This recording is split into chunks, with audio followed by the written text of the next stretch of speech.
Ladies and gentlemen, I'd like to call to order the April 3rd, 2015 SCAQMD Governing Board meeting. And we'd like to start this morning with the Pledge of Allegiance led by our board member, Judy Mitchell.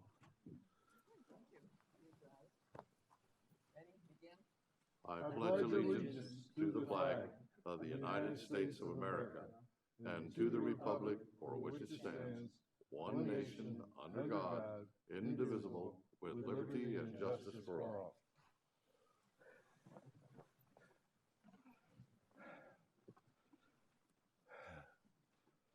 We have some board member comments this morning. Yes. All right.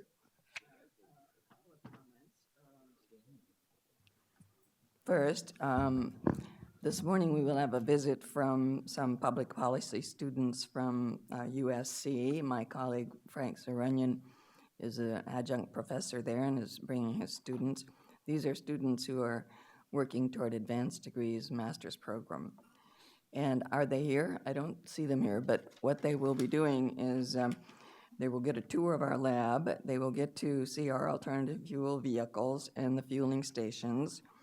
They get an overview of what our agency does, and they will have the opportunity to view our video, The Right to Breathe. So we've been a partner with USC on a number of programs, and we also often have USC students as interns in our intern program. And so we want to welcome them. When they arrive, Dr. Burke, if we may introduce them at that time. And No problem. it would be nice to ask maybe a couple of them to come forward and talk about what they're studying. I think that would be interesting for us. The other item I want to bring up is that this last week, we opened a hydrogen fueling station here at our headquarters, and there were, Dr. Liu was there, of course, Dr. Parker, who heads up the fuel cell partnership, was there, and we had a number of fuel cell vehicles, so it's kind of exciting to see what's happening on that front. Those vehicles are just now coming into the market, and this station is the first station where you can actually use a credit card and pay for the fuel. The Department of Weights and Measures has gotten far enough along now that we can actually measure the fuel as it's being dispensed. So, Dennis, Mayor Yates, you'll be happy to hear that. You've been asking that for 3 years. When are they going to be able to measure it? So anyway, we're very glad to see that movement forward. And I also want to announce that the California Air Resources Board today will be releasing a discussion draft of their sustainable freight strategy. And it will be online at the Air Resources Board website.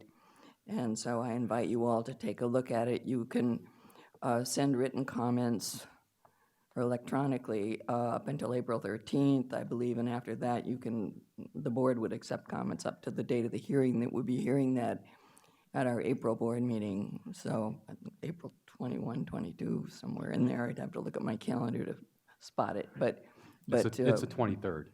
Is it the 23rd? That's what I wanted to say, but then I was thinking, oh yes, the 20th is a Monday, so that would be the 23rd. So yeah, so we'll look forward to having people comment on that, and our staff here has already spent some time with the Air Resources Board staff working on the provisions of that discussion draft. So, thank you. That's all. Okay, Dr. Parker. Yes, as Mayor Mitchell stated, last week we had the opening of the fuel cell station here, the hydrogen, not fuel cell, but the hydrogen dispensing station here at our district. One of the things that I was privileged to do was to drive the new Toyota vehicle that has not been really put on sale in this market today. But it was one of the newer ones that everybody is raving about, and to the extent itself that it's going to be bringing a very large mileage type of vehicle that they project will be about 260 miles off of one fill-up. In addition to that, we were privileged to learn that of the 40-some stations that are going to be open in this region, that we will be opening the second one in West Los Angeles, right near the 405 in Santa Monica Boulevard, in about 3 to 4, maybe 4 weeks, 5 weeks is the projected date. So that's an improvement to the extent that now we really are going to be having these stations themselves opening up very quickly and, across the entire region. I've been, for the board's sake, I've been asked to assume chairmanship of the partnership executive board beginning in 2016, which I've agreed to do along with my other 20 other things to do on a monthly basis, but I think it's going to be exciting, and we'll be represented very directly on the board. Keep them off the streets. Thank you. Mr. Caccione, it's always good to see you. Good to see you, Mr. Chair, always. This is a follow-up to my story last month. Here's a photo, and if you just get to the first photo, maybe. On the right side is my Prius, the first generation, actually one of the first ones that came out February 2002. On the left is a 2007 or 8 Prius, second generation. But the issue was with both these cars, mine had guaranteed battery, 100,000 the first generation. One on the left had 150,000 guaranteed, warranted. I was at 135,000 miles. I mentioned late February, my battery, the triangle came on. I was able to drive, but it meant the battery's gone. My friend who also works at the Department of Justice, lives in South Pass, he got a secondhand car. He was 156,000. His battery went out. So he went to the dealers. They wanted between $3,100, $4,000. And I remember when these cars first came out, they said that hybrid were like $10,000. So dealer for total replacement. But there's people online, and this was a registered California auto repair dealer. And so this really is talking about creating new jobs. There's a whole industry out there now on repairing, replacing electric batteries. And they've got a shop, they're paying about $5,000 a month rent. They've got a couple bays here. In the back, they've got a spray booth. They've got repair for collision. So go to the next one. I'll show you what they do. So they start to kind of take the cars, open the back a little more. And these are the electric batteries. If you look, each one's like almost a cartridge. Remember those 8-track tapes? So they're all individual cells. So my older car had 40 of those cells in it. So what you've got to do is take out your old cells. It could be one's got a problem or all 40. My car was still able to run, actually at a freeway speed down to the Westminster to get this done, and right next to Santa Ana, but there was a problem. So go on.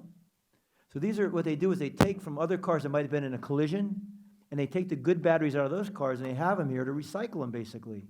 So I had a battery from a Toyota C from only 12,000 miles, been in a collision, and it had to get 2 batteries because I had 40 cells, and the new batteries only need 18 or 20. Next. So here they are taking out an old battery from my car, my friend's. Go on. And these are the batteries they're going to put in. You just take a new battery and put it back in your car. Go on. And that's the end. Is that the last one? Okay, thank you very much. So it's exciting now because there's a whole industry out there, and you can actually recycle your car. So my car's got basically a brand new battery. It's an ugly-looking car, but it can go another 100,000 miles. Right. Thank you, Mr. Chair. Mayor Yates? Well, thank you, Mr. Chairman. Earlier this week, I attended the Waste Management's ribbon cutting of their CNG fueling station in the city of Chino, and it's open to the public, and they really did a great job. They even have a kiosk with advertising the price. It was $2.21 for the CNG, and that is really a plus for a lot of businesses in our city, especially Easy Bus Sales that do the conversions. They were having to go 25 miles away to fuel, and now they're just a couple blocks away. But it was a great effort through MSRC on the financing. So it's really going to be nice for people with CNG to have one in the city of Chino. So it was a nice event. Thank you, Mr. Chairman. Last Saturday at USC, I was hoping that the students would be here to hear this, but the district hosted a Cesar Chavez Day event, which I thought was just wonderful. And we had Cesar Chavez's press guy, who was with him from almost not quite day one, but almost day one through to the end, and continues on with the foundation.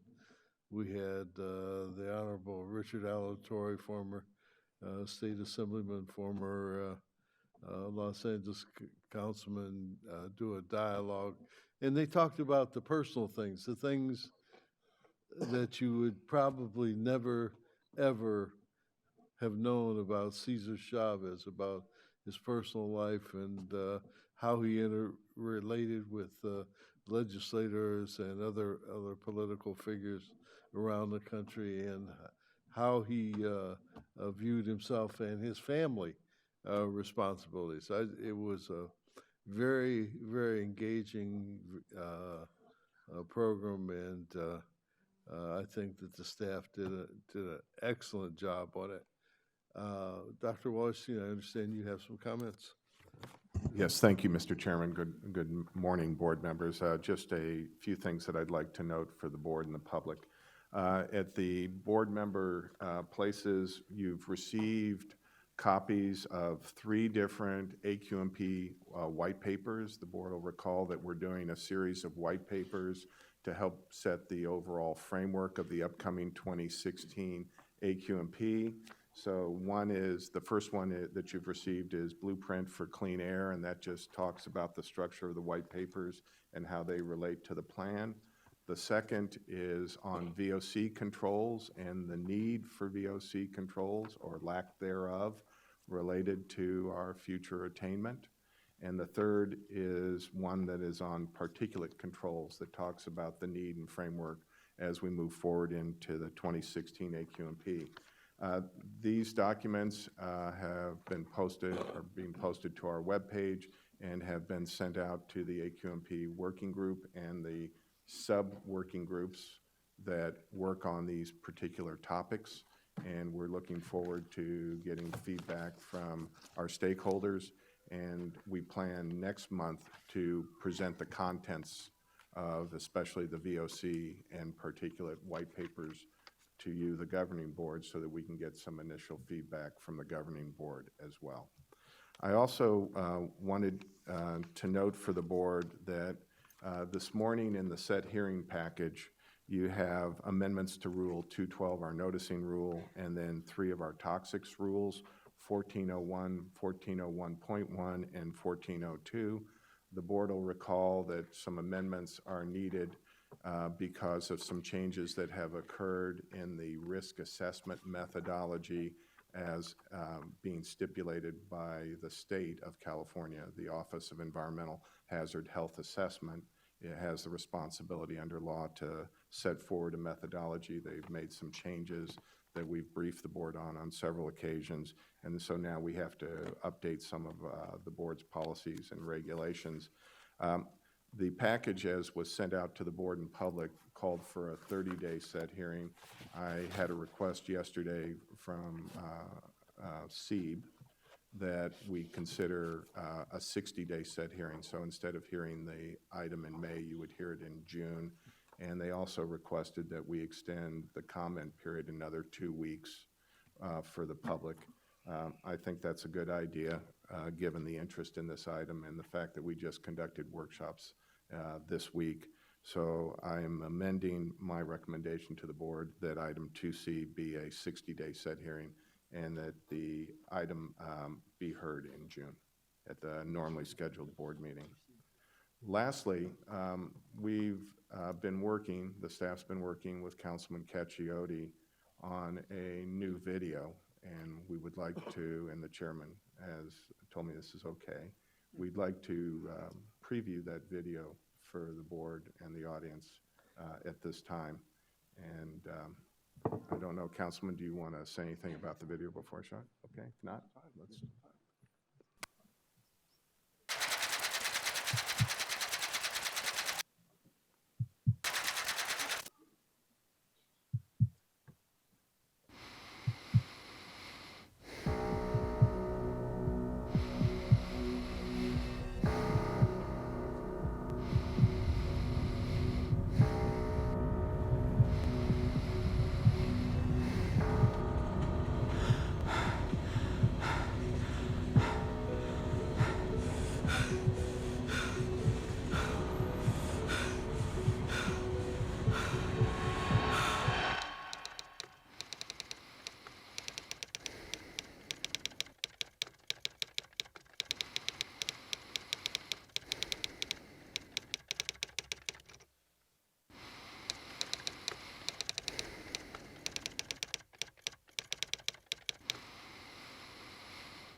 One of the remarkable things about regional air pollution, sort of air pollution that blankets the whole basin, is the variety of impacts that it has. It's bad for the lungs, causes lung cancer, certainly exacerbation of asthma. It exacerbates chronic obstructive pulmonary disease, but it also has an impact on other organs in the body. We have some studies in which we've seen associations between air pollution and autism in children, and with a whole variety of other health endpoints that are major causes of chronic disease of modern life. So here in the Los Angeles Basin, in the general metropolitan area, we have specific problems in the area, particularly of air pollution, particulate matter, which you can think of as little pieces of dirt floating in the air, and ozone, which we're infamous for in Southern California. Those have long-term effects and short-term effects on the people living in this region.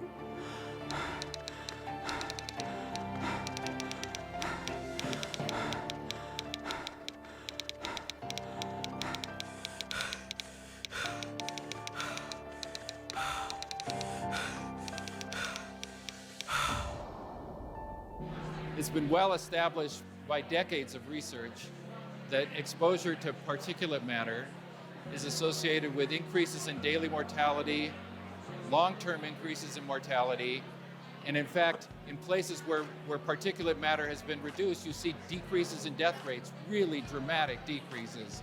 Across California, there are about somewhere in the order of 7,000 deaths a year that can be attributed just to heart attacks and heart disease from this fine particulate matter, sort of regional particulate matter that blankets the whole area. It's cancer, it's respiratory health, it's asthma, it's diabetes, and it's cardiovascular health.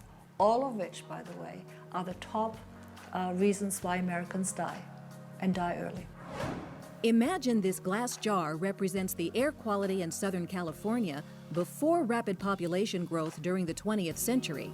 With a dramatic increase in population came industrialization, including manufacturing facilities, refineries, power plants, smoke, fumes, and an ever-growing number of automobiles. Rapid industrial progress during World War II boosted the region's economy and created thousands of good jobs. However, industrialization also brought new waves of smog, and by the late 1940s, air pollution in Southern California had reached critical levels. Something needed to be done. Agencies were formed, regulations were established, and slowly the tide of air pollution began to ebb. Great strides were made during the 1960s, 70s, and 80s with significant reductions in emissions from most all the major sources of air pollution. But there is still more that needs to be done. Over the last 40 years, almost all of the regional pollutants have decreased pretty consistently. That's a triumph. It demonstrates what we can do if we put our mind to it and make the kind of decisions as a society that we need to reduce air pollution exposures. So many people think that because air pollution seems so overwhelming, there's nothing I can do. It's sort of beyond me. It's somebody else's problem. It's a big issue. We can't take care of it. But really, the choices you make in your everyday life do affect air quality.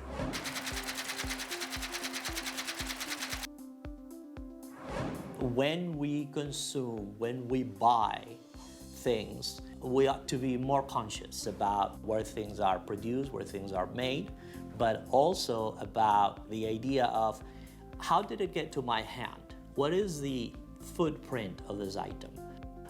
Everyone, wherever they live, has the opportunity to impact our environment, to impact the air that we breathe, if you want to say that. And little things help. So one of the things that we discuss here at Loma Linda is lifestyle. What I told my parents and the kids is, instead of driving your car to practice, to the games every day, polluting diesel, polluting internal combustion engines, drive an alternative fuel vehicle, compressed natural gas, plug-in electric, all electric, hydrogen fuel cell, or there's alternative forms of transportation. Take mass transit. Every week I ride my bike to work, 10 miles to downtown Los Angeles. Every week I take the train. We can all do something to reduce pollution from mobile sources and clean up our air and protect the health of all our children. So we're not necessarily trying to convert people's lives entirely to have them drop a car and pick up a bike. We just want them to address those short distance trips that represent trips to the market, trips to get a haircut, trips to get a local sandwich at a local business. We really want them to start considering bicycling for those short distance trips. One thing we could do to help clean up the air is be part of the change. I don't think you have to be drastic, but just one day a week. Walk to school with your kids. Walk to the cafe instead of driving. Enjoy our neighborhoods and be out on the streets and sidewalks with your neighbors. My name is Esteban Gajardo, and I take the bus to work. My name is Sofia Menendez, and I practice sustainability by using compost to grow plants and using water from a rain barrel to water the plants. My name is Antonio, and I started an idling awareness campaign at my school. So if you have to idle more than 10 seconds, turn off your car. To reduce our carbon footprint, instead of buying bottled water, we filter our water at home. One thing I can do to reduce my carbon footprint, shorter showers. I parked my gas-guzzling SUV, and I went all electric for a net savings of $200 per month.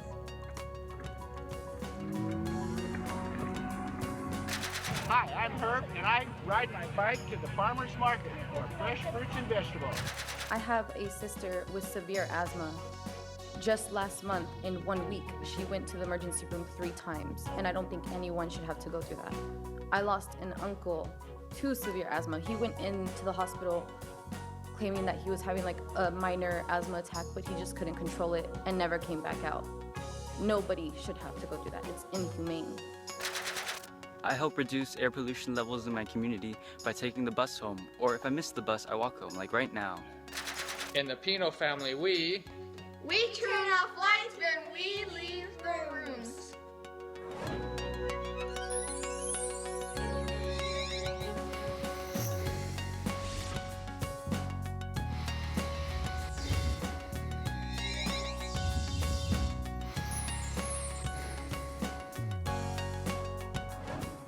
Today, there are more than 17 million people living in the South Coast Air Basin. Tomorrow, there will be more. Our region needs a strong economy and clean air. So, if each of us can do one thing, make one change in our lifestyle, make one choice that reduces our carbon footprint on the planet, we can have a profound effect on the quality of the air we breathe and the quality of life we live in Southern California. Imagine what we can accomplish if we all just do one thing.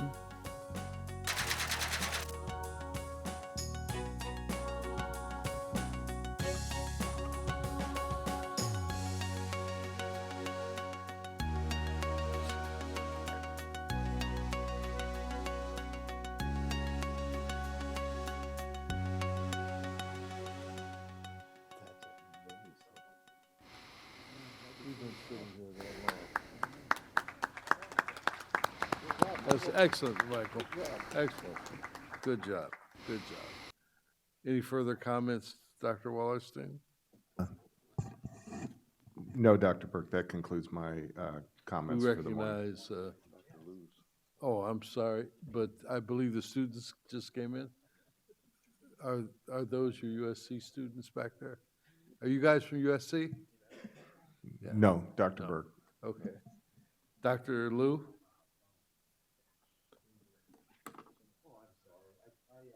I had a question about one of the things that Barry had said about these AQMP briefing packages, and we're going to have a discussion about that. My question was just whether we're going to have the discussion at the board meeting or the retreat.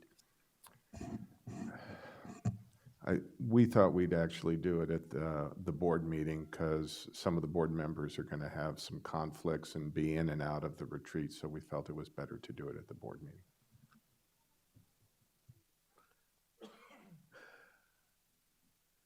We have some retirements, and I assume that we're going to do them, since there's no, Paul, since there's no microphone back here, I assume we're going to do the retirements out there. Okay. I'd like the board to join me in the front of the rostrum.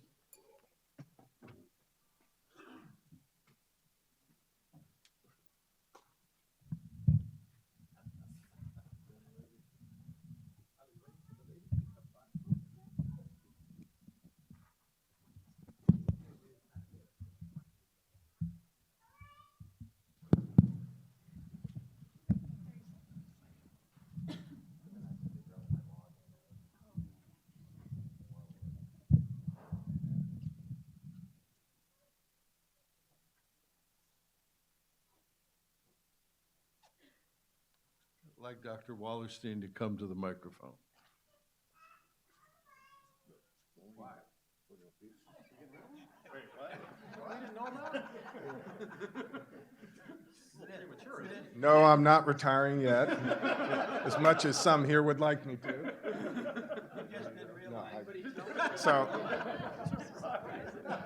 So if Peter Green... We have another surprise. Oh, all right.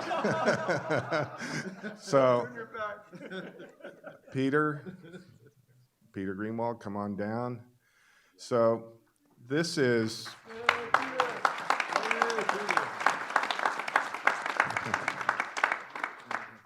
This is Peter's second retirement from the AQMD, and since Dr. Burke had done the first retirement, he asked me if I would like to make a few remarks about Peter's work here at the agency this morning. And so I said, of course, that I would love to do that on behalf of the governing board. So Peter first started here in April of 1980, and then he retired in October of 2000 as the general counsel, the top attorney in the agency. And along the way, Peter met his wife, Cindy, and who also worked in our legal department. So Peter, you got only all the other things like a paycheck, but you also got a wife out of your first tour of duty here at the agency. And then Peter was rehired in 2003 as my senior policy advisor, a newly created position. And when I negotiated for Peter to return, he had several requests: no staff reporting to him, and the ability to work on, important policy issues.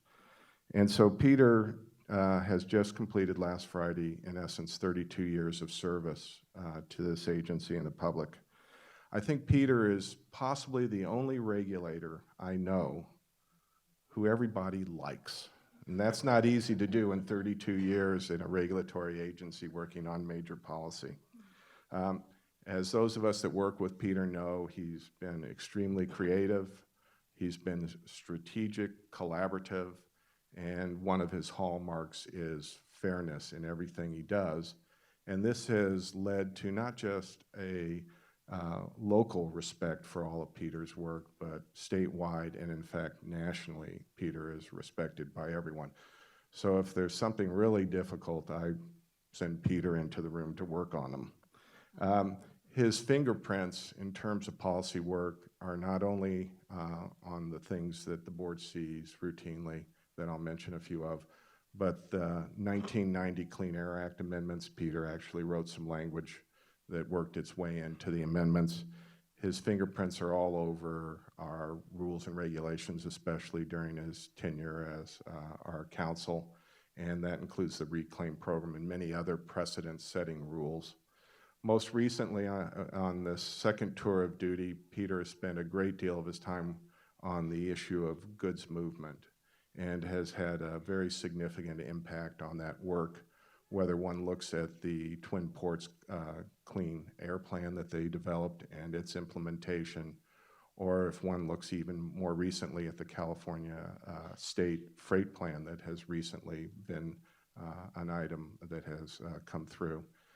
I think one of the most important things that Peter's done in this last few years has been his work that, with other staff here, that led to Barbara Boxer introducing legislation in Congress to control NOx and SOx emissions from marine vessels that ultimately was the seed that helped the US EPA and State Department work through the International Maritime Organization to get international regulation of those vessels in a very, very important way, not only to Southern California's air, but in a way that for the rest of the nation and the globe literally saves thousands and thousands and thousands of lives.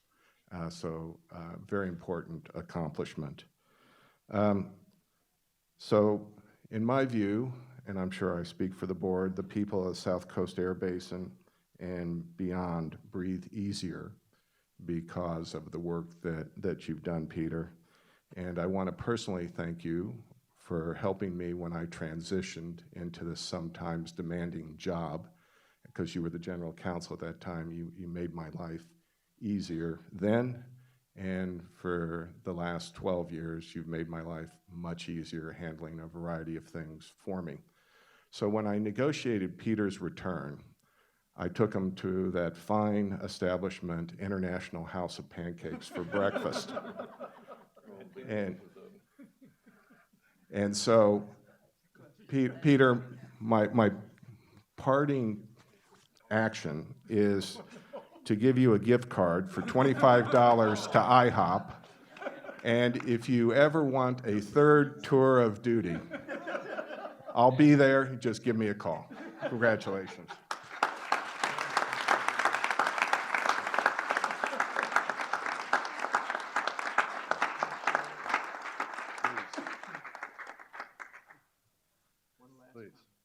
One last comment. All right.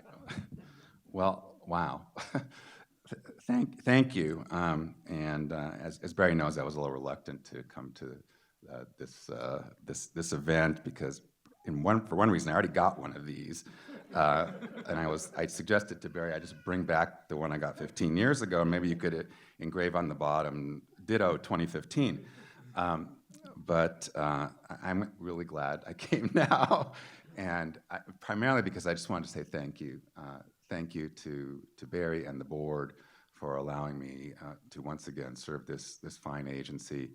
I've been an attorney and I've been a policy person. With all due respects to the legal profession, the policy work is far more interesting and far more gratifying. And in particular, a high point for me has been the work on freight movement, where there's been some real, through the work of so many people and so many agencies, and including the expert staff here, some real demonstrable health benefits. So a lot still needs to be done. I know this agency is poised to continue its leadership role both here as well as around the world when it comes to clean and efficient energy and technologies for freight. I will be watching you from a beach or from a mountain someplace and rooting you on. Let me just say that in closing that my main comment here is I'm going to miss the people here because in addition to being true experts, there are just a lot of really good people here who are doing good work. And so again, thank you very much, and I'll keep in touch. Congratulations.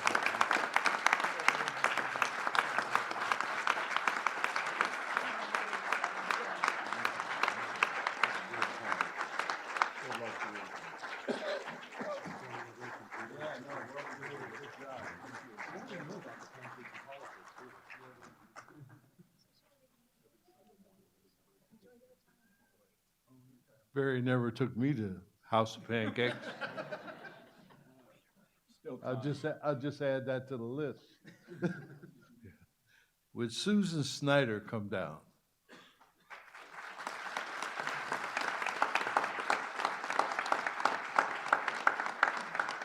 Hi. Susan has been with the district for 37 years. She started in 1978. Straight from the nursery, right? As a key punch operator. She was then promoted to accounting clerk in 1983, payroll technician in 1987,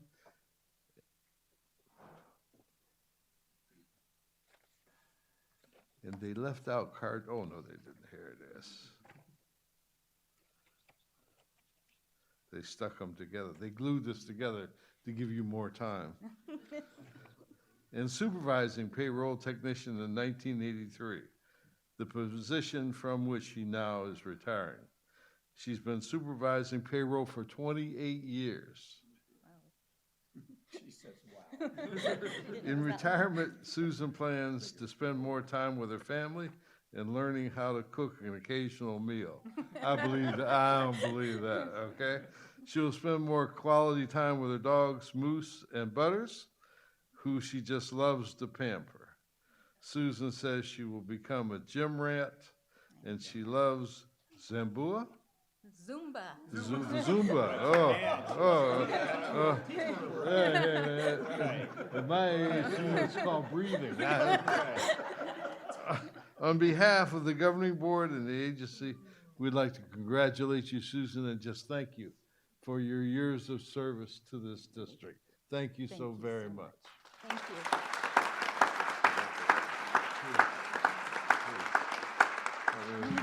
Bring that down to you. All right, bring it down, short. I wanted to come here for, I wanted to come here for one reason mainly, just to say thank you to this agency. It gave me the opportunity to get a job that I needed at the time. And I wasn't planning on retiring at the time from this agency, but over time it was, you know, it's like, in the beginning it's like it'll never happen, and then it got closer and closer. It's like, yay, it's going to happen. And just to express my gratitude to the board and the various boards over the years, even though the political winds might swing from the right or the left, this agency has always taken care of its employees, and I appreciate that. And I'd like to ditto what Mr. Greenwell said. The people here are fantastic, and they will definitely be missed. Thank you. Thank you.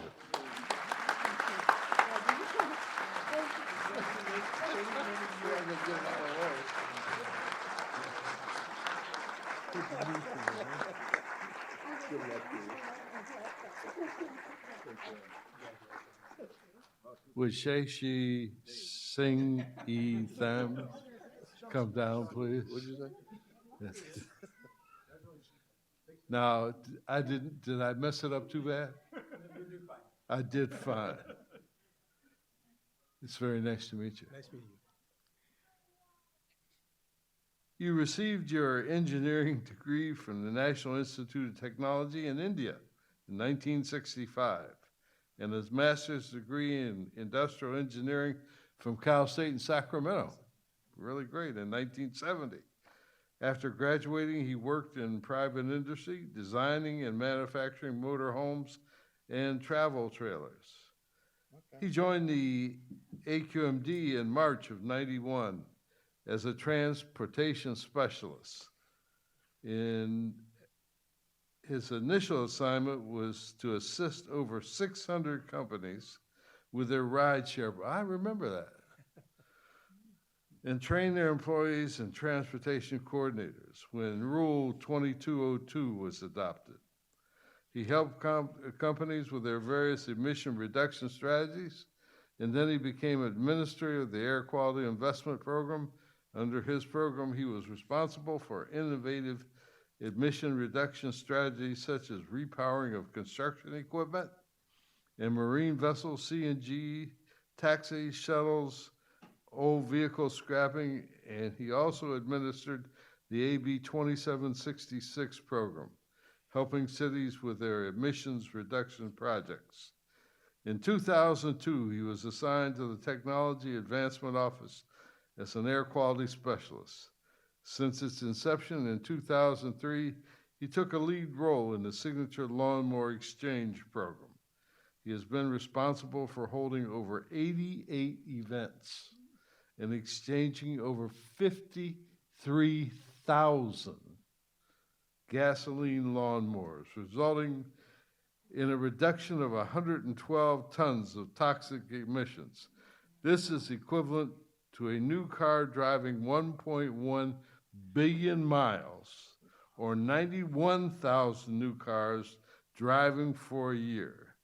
He has also worked on funding for Carl Moore and Prop 1B Goods Movement Program projects, helping individuals and companies in trading their old diesel trucks for newer and cleaner trucks. Always cheerful and professional, he has made many friends here at work. He has worked 50 years of his life and feels that it's time for a change. In retirement, he plans to pursue his hobby of watercolor painting, improving his Spanish, and learning to play the sitar. I love that. Travel, tutor his kids who can't afford to pay an assistant with their education.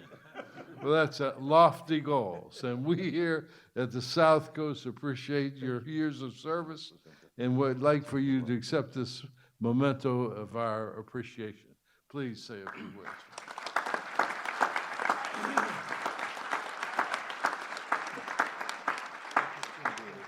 I didn't think I was going to get emotional here, but I am. Thank you so much, Dr. Burke and the board members. It's been a pleasure, a privilege working here for the last 24 years. And we have a great group of staff to work with, and I'm in Technology Advancement Office. The staff is just wonderful. And also, as a board, you have always given challenging targets to the staff, and the staff has always risen to the occasion. And I feel really proud to be even a part of all the accomplishment the district has done.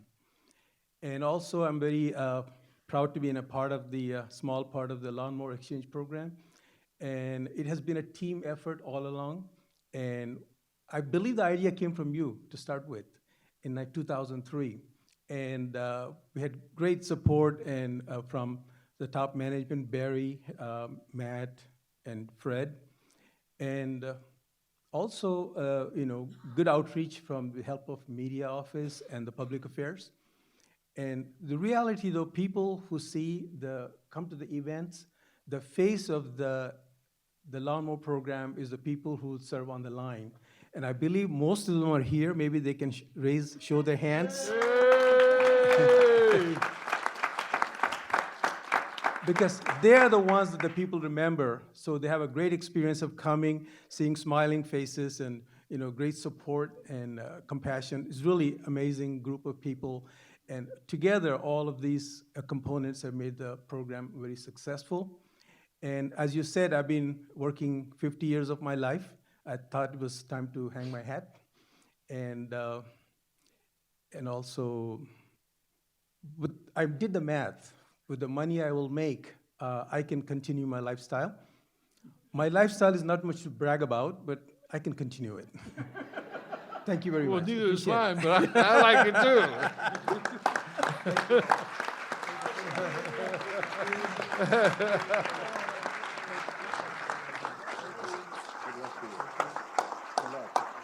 Do you want to introduce your people from that city?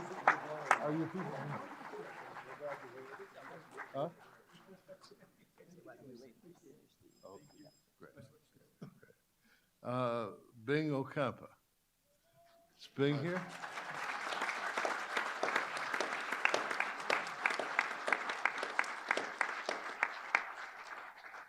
I'm gonna wait till you get down here.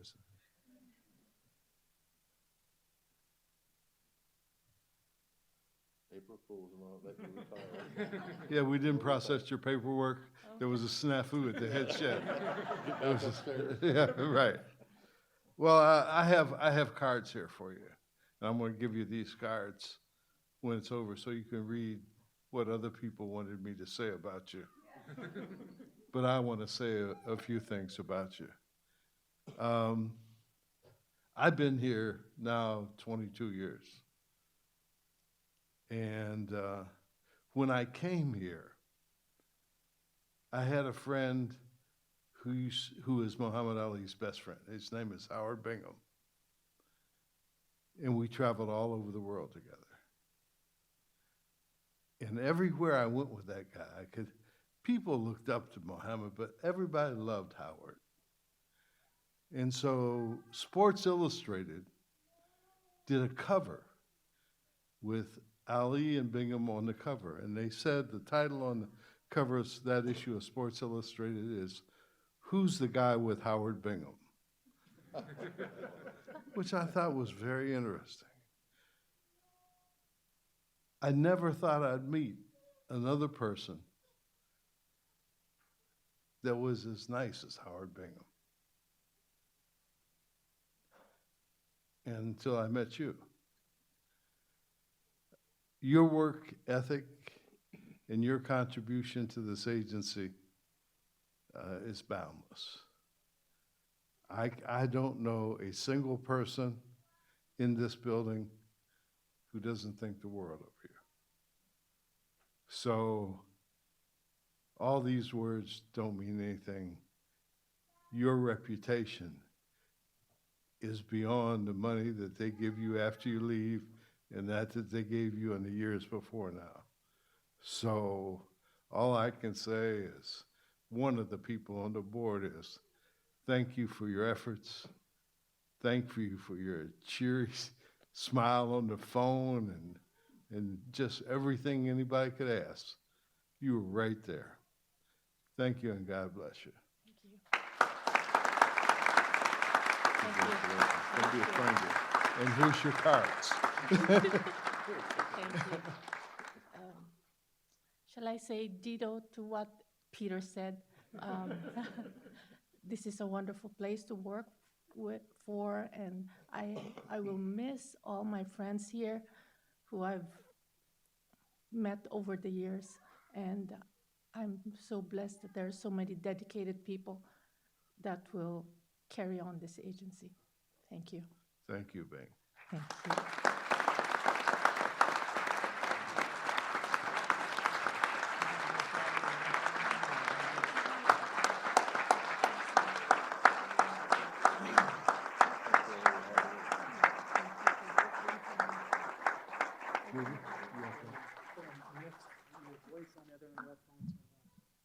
I want to welcome our students from USC at this time. Frank Zarunian is here. Frank, could you stand? And he's brought a number of students who are in the master's program at USC. We welcome you. And would anyone like to come forward and talk a bit about what you're studying and what your main focus is in your program? Thank you.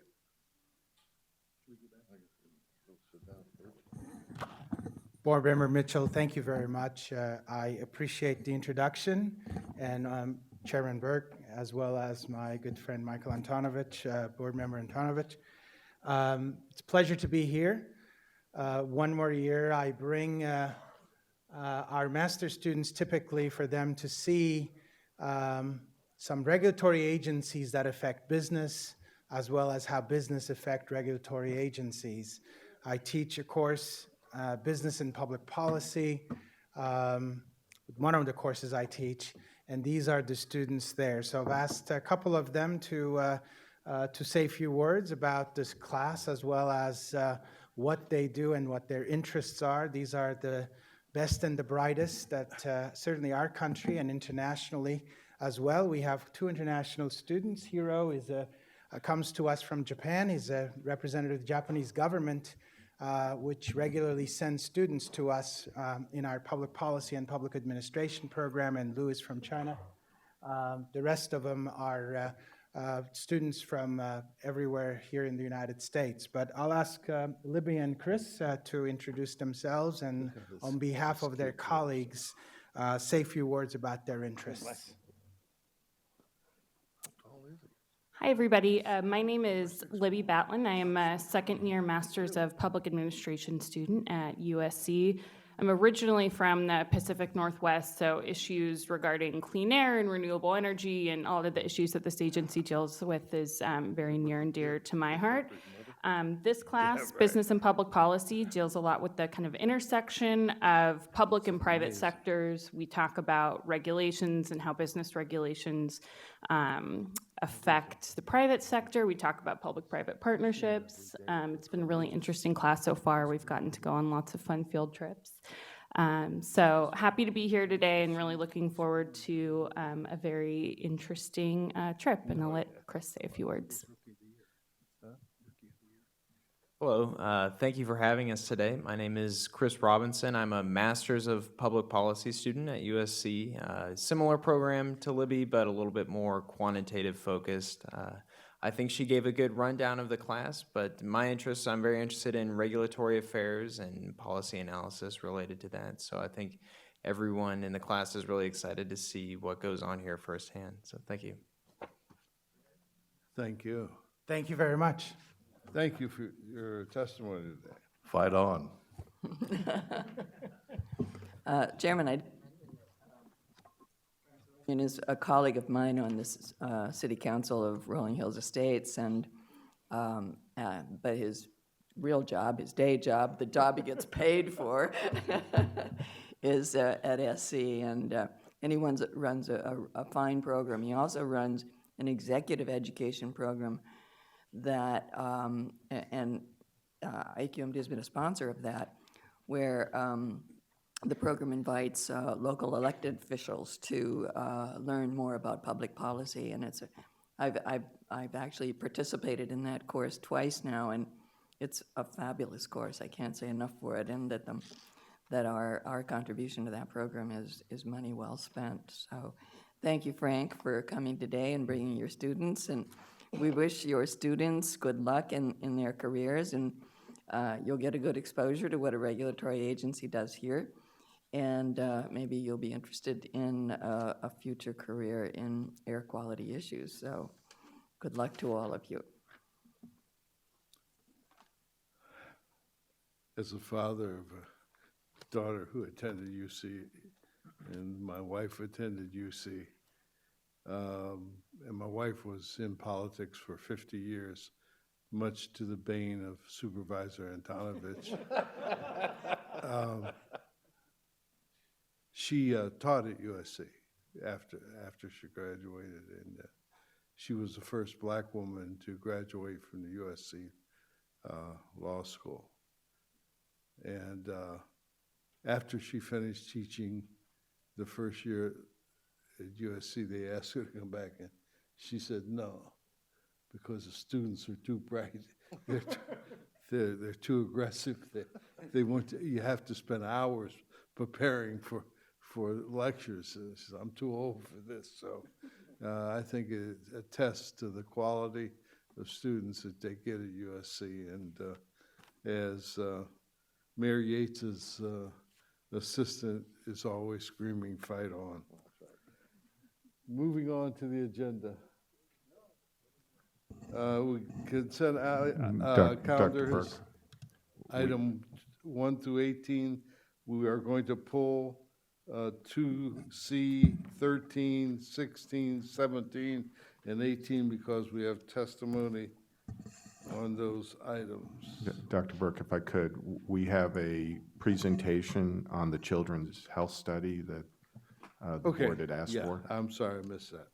And we have Ed Avall, who was in the Do One Thing video, who has been one of the principal researchers associated with the children's health study, to give a brief presentation on that at the board's request. You look good on film. Thank you. Good morning. The slides. Thank you for the opportunity to come and speak with you today. I just want to take a few minutes and update you on some of the work coming out of the children's health study. Today, what I'd like to do is give you a quick overview of the study for those of you who may not be completely familiar with it, talk about how children's health has changed as air quality has changed in the basin, what we think this means, and then who else knows about the story. To start off with, the children's health study began in the early 1990s, and it was originally funded as a 10-year study by the state of California, and since then it's been almost continuously in operation, mostly funded by the National Institutes of Health, with some additional funding from the Environmental Protection Agency and some private funding from the Hastings Foundation. The study was initiated by John Peters, who really had the vision to sort of see and try and question what the long-term health possible outcomes might be. He recruited me and a number of other individuals to USC for the purpose of developing and performing the study. We also were fortunate to have a very luminary group of health and exposure research people from around the world, really, to help guide us, and some of those people are listed here to help sort of develop the study. The study had one main question to address, and that was, does outdoor air pollution cause permanent health effects? And the idea was we were going to find California communities with varying levels of pollution, some high in particles, low in ozone, high in nitrogen oxides, low in acids, recruit people that lived in those communities and measure their health, follow their health as they grew over several years, and concurrently measure the air pollution in those communities to try to assign exposures, and then try to see if the changes in their health were in any way related to those exposures. We studied a dozen communities to begin with, and I show them here on the map, sort of up into San Luis Obispo County, down into San Diego County, throughout the basin, to try and understand and see the different profiles of pollution across the area. We studied children for a number of reasons that are shown here. They spend a lot more time outdoors, they get a lot more exercise. As they're growing, they're much more sensitive. They don't have occupational exposure, so it's a little easier to keep track of what they have been exposed to. If they're young enough, they don't smoke yet. And just as a practical application in terms of being able to study them for a long period of time, using the school classrooms as catchment areas, we could follow a lot of them for a number of years. Here's a summary of the children that were in the study. There have been almost 12,000 children under study in the investigation. We initially recruited about 3,600 students in 1992 in the 4th, 7th, and 10th grade, followed them each year till they graduated from high school, and then when those seniors graduated, recruited another 2,000 students, followed them through till they graduated from high school, and then recruited another 5,000 kindergartners and followed them. And as you can see across the top, those children that began with us as kindergartners are graduating this year from school. I highlight the cohorts C, D, and E, which we identified the different groups by cohorts to keep track of them. These were children that we actually followed for a long period of time, from age 10 to 18, so we could really understand how they were growing through their lives. We measured each year their lung function. I'll show you some of the information coming from that, a number of different parameters, how much air they could take in, how fast they could blow it out, which tells us some indication of how healthy their airways are. We also asked them questions when they were young. Their parents filled out questionnaires. When they were older, they filled them out themselves, so we could understand something about their other exposures, how their homes operated, whether they had air conditioning, what their personal exposures might be, and what their illnesses and health status had been. Through the course of the years, we've published dozens of papers from the Children's Health Study. These are two short examples of that. On the left, they show cohort C, that first group of 4th graders that graduate through high school, showing that for each of those points that are on the plots there represent hundreds of students from each of 12 communities, showing that as the air pollution concentrations were higher in some communities, their lung function growth was slower. And the difference was about 1% or 1.5% per year as these children were growing. So in the more polluted places, children were actually growing slower. And that was related not only to NO2, acid, PM, a constituent of pollutants which are called sort of traffic-related vehicle exhaust. And the effects seem to be larger in children that spent more time outdoors. Again, because we were able to recruit these children as 4th graders and follow them for 8 years, we were very much interested in that 8-year range for that first longevity study. And so we looked at those 8-year growth and published that work in our first publication in the New England Journal of Medicine some years ago now, looking at development from age 10 to 18, and what we had seen that 1% to 1.5% change each year resulted in the children actually being smaller in terms of lung function and growth by age 18 because of the air that they had grown up breathing. And that was true for both boys and girls. The open circles are girls, the closed circles are boys. But in the areas of higher pollution, and this particular graph shows nitrogen dioxide, but it's also true for other pollutants as well, those areas of higher pollution, by the time children were 18 and almost fully grown, they had permanently stunted their growth. That was true, as I mentioned, for a number of different pollutants. It was robust. It didn't, when we had tried to adjust for other indoor pollutants, other exposures, et cetera, it still held up. It was true for both boys and girls, asthmatics and non-asthmatics, smokers and non-smokers. Did not seem to be associated with ozone, but with these other pollutants, it had to do with vehicle exhaust and on-road emissions. The other interesting thing was that for children that were growing up in the higher polluted areas, we looked to see who had clinically low lung function, and we defined clinically low as those that were at least 20% down from their normal peers. That if they could only do a test to about 80% of what was normal, we considered that important. And it turned out that children growing up in the more polluted areas were almost 4 times more likely by age 18 to have clinically poor lung function. Well, some kids move, and so we looked to see what happens if they move away while they're growing up. Does that make any difference? And we found that the children that moved to cleaner places pretty quickly started to grow faster. And the children that stayed or moved to dirtier places started to slow down in their lung function growth. And so that where they moved while they were growing had an effect on their health. So that raised the issue, what happens if over time the air got cleaner where they had stayed and grown up? And of course, that's exactly what happened here in the South Coast Basin. The air got cleaner. And so the question is, what happened to the children that stayed here? What we show here is how clean the air got. Over the course of the 2 decades that the study has run, this is a summary of nitrogen dioxide across the 12 communities, and you can see this dramatic downturn in pollutant improvement in air quality, some 20 to 50% improvement in nitrogen dioxide over the 2 decades, and about that same improvement in particle concentration over those 2 decades. Not quite such an improvement in ozone. Ozone has been much more difficult, as you are well aware, and so more moderate changes there, maybe even some increase in some of the communities. And this was due to a number of policies, many of which you helped to develop and pass and put into place. A lot of on-road work, a lot of stationary point source emission controls, off-road emissions, area emissions with the ports, et cetera. All of these together over the course of 20 years had a cumulative impact. If we look at the emission trends, we see that the emissions have come down over the last 2 decades, maybe most dramatically in on-road motor vehicle exhausts. For the communities that we had children growing up over the 20 years and done lung function testing in each of those places, we had about 5 communities here in the basin, and those are on the red dots on the map, that we could look and see across these 20 years how those different populations of children compared. And so this slide shows those 3 different time windows for cohorts C, D, and E, children that grew up from age 11 to 15 in those time periods when the pollution had changed dramatically, in the middle 1990s, in the late 1990s, and just a few years ago.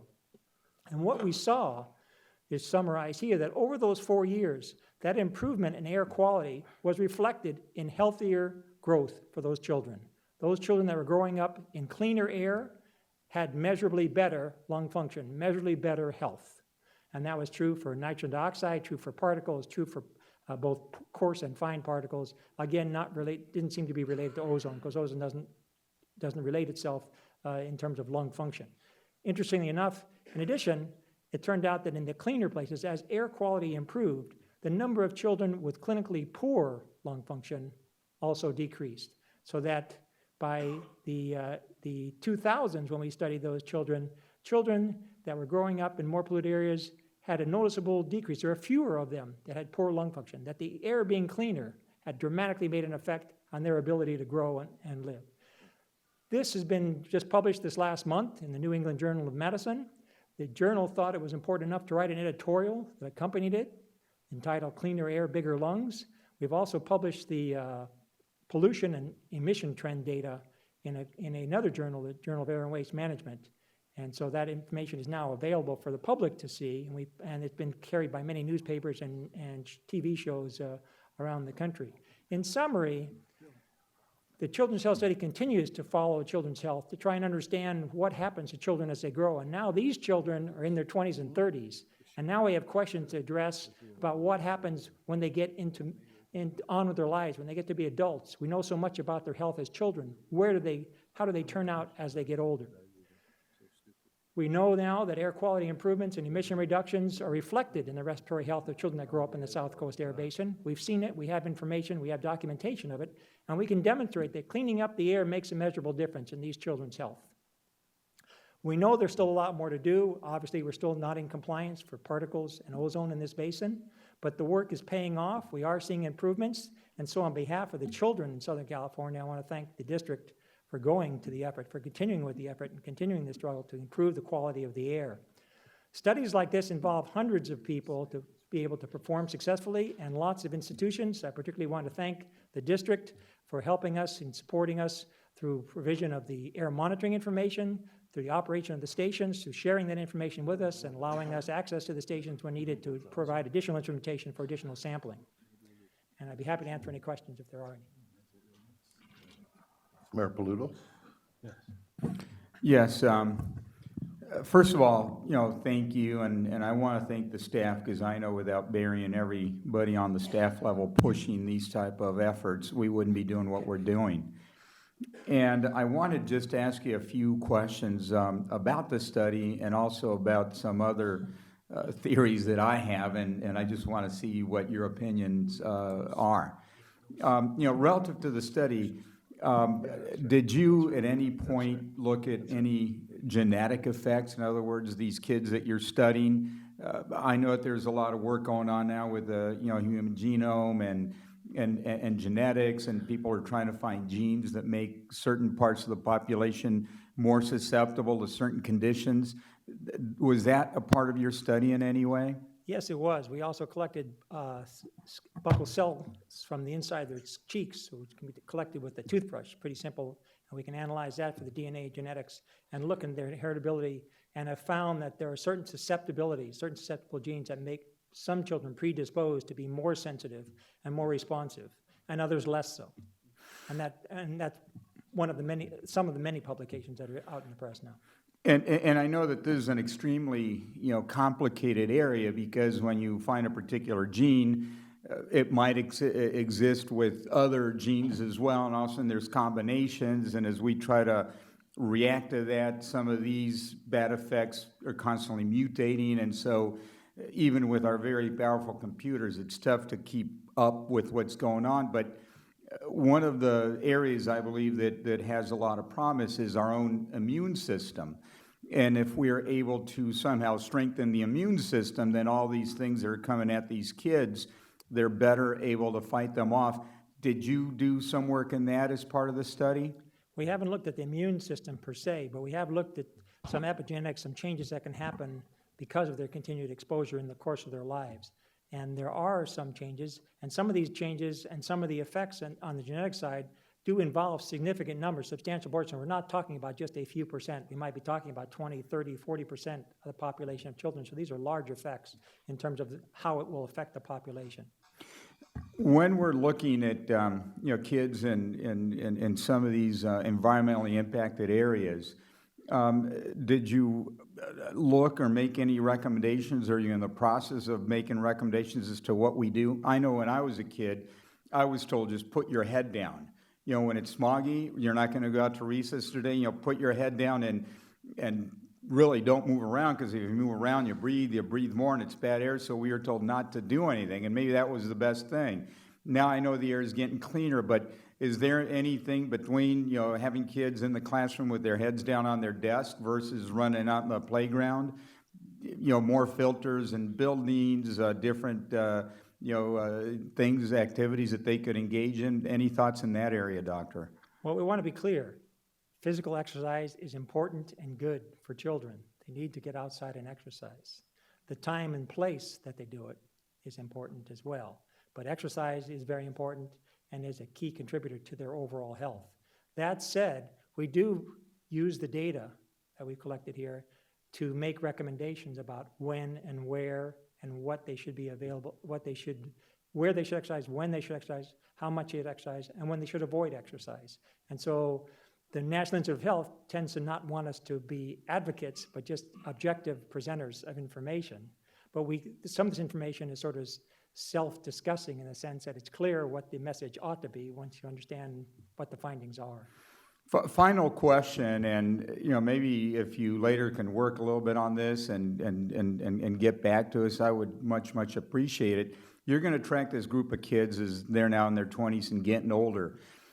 Is there any way you could extrapolate some of that work and fast forward it, because some of us already are older, and we're all getting older, and what I'm getting at is you might be able to extrapolate some of this to help a greater percentage of the population sooner instead of waiting 25 years more. And in particular, I'm talking about your ability, your lung function, your fundamental lung function ability. And as that begins to drop off later in life, that's really the beginning of the end.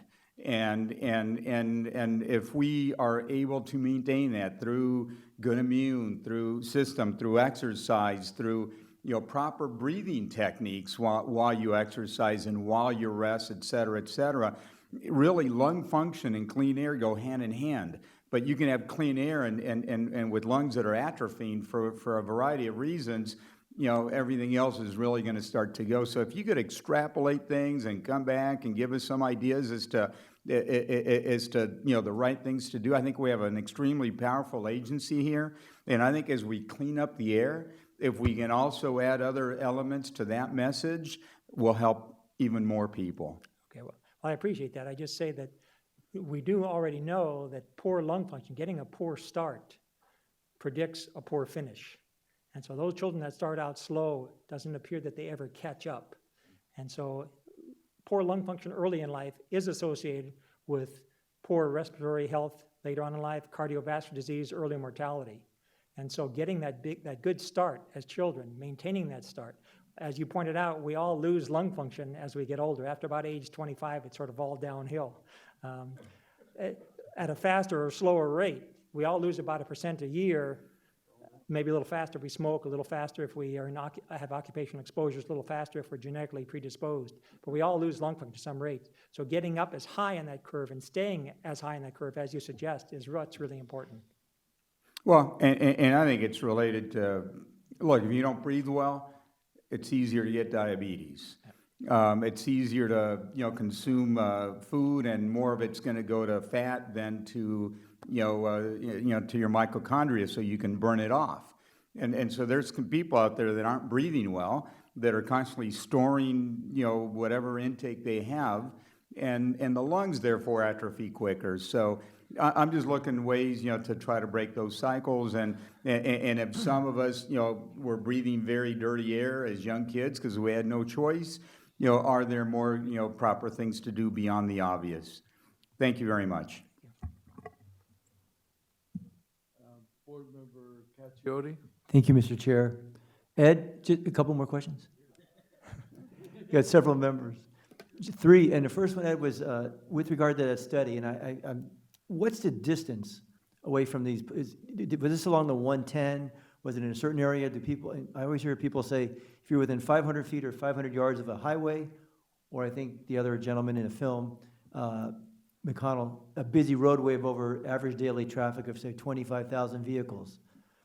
What is there a range or something? If you're with this range of that freeway, you're in trouble, but if you're 1,000 feet, the percentages dissipate significantly. What's the... So the answer is yes and yes.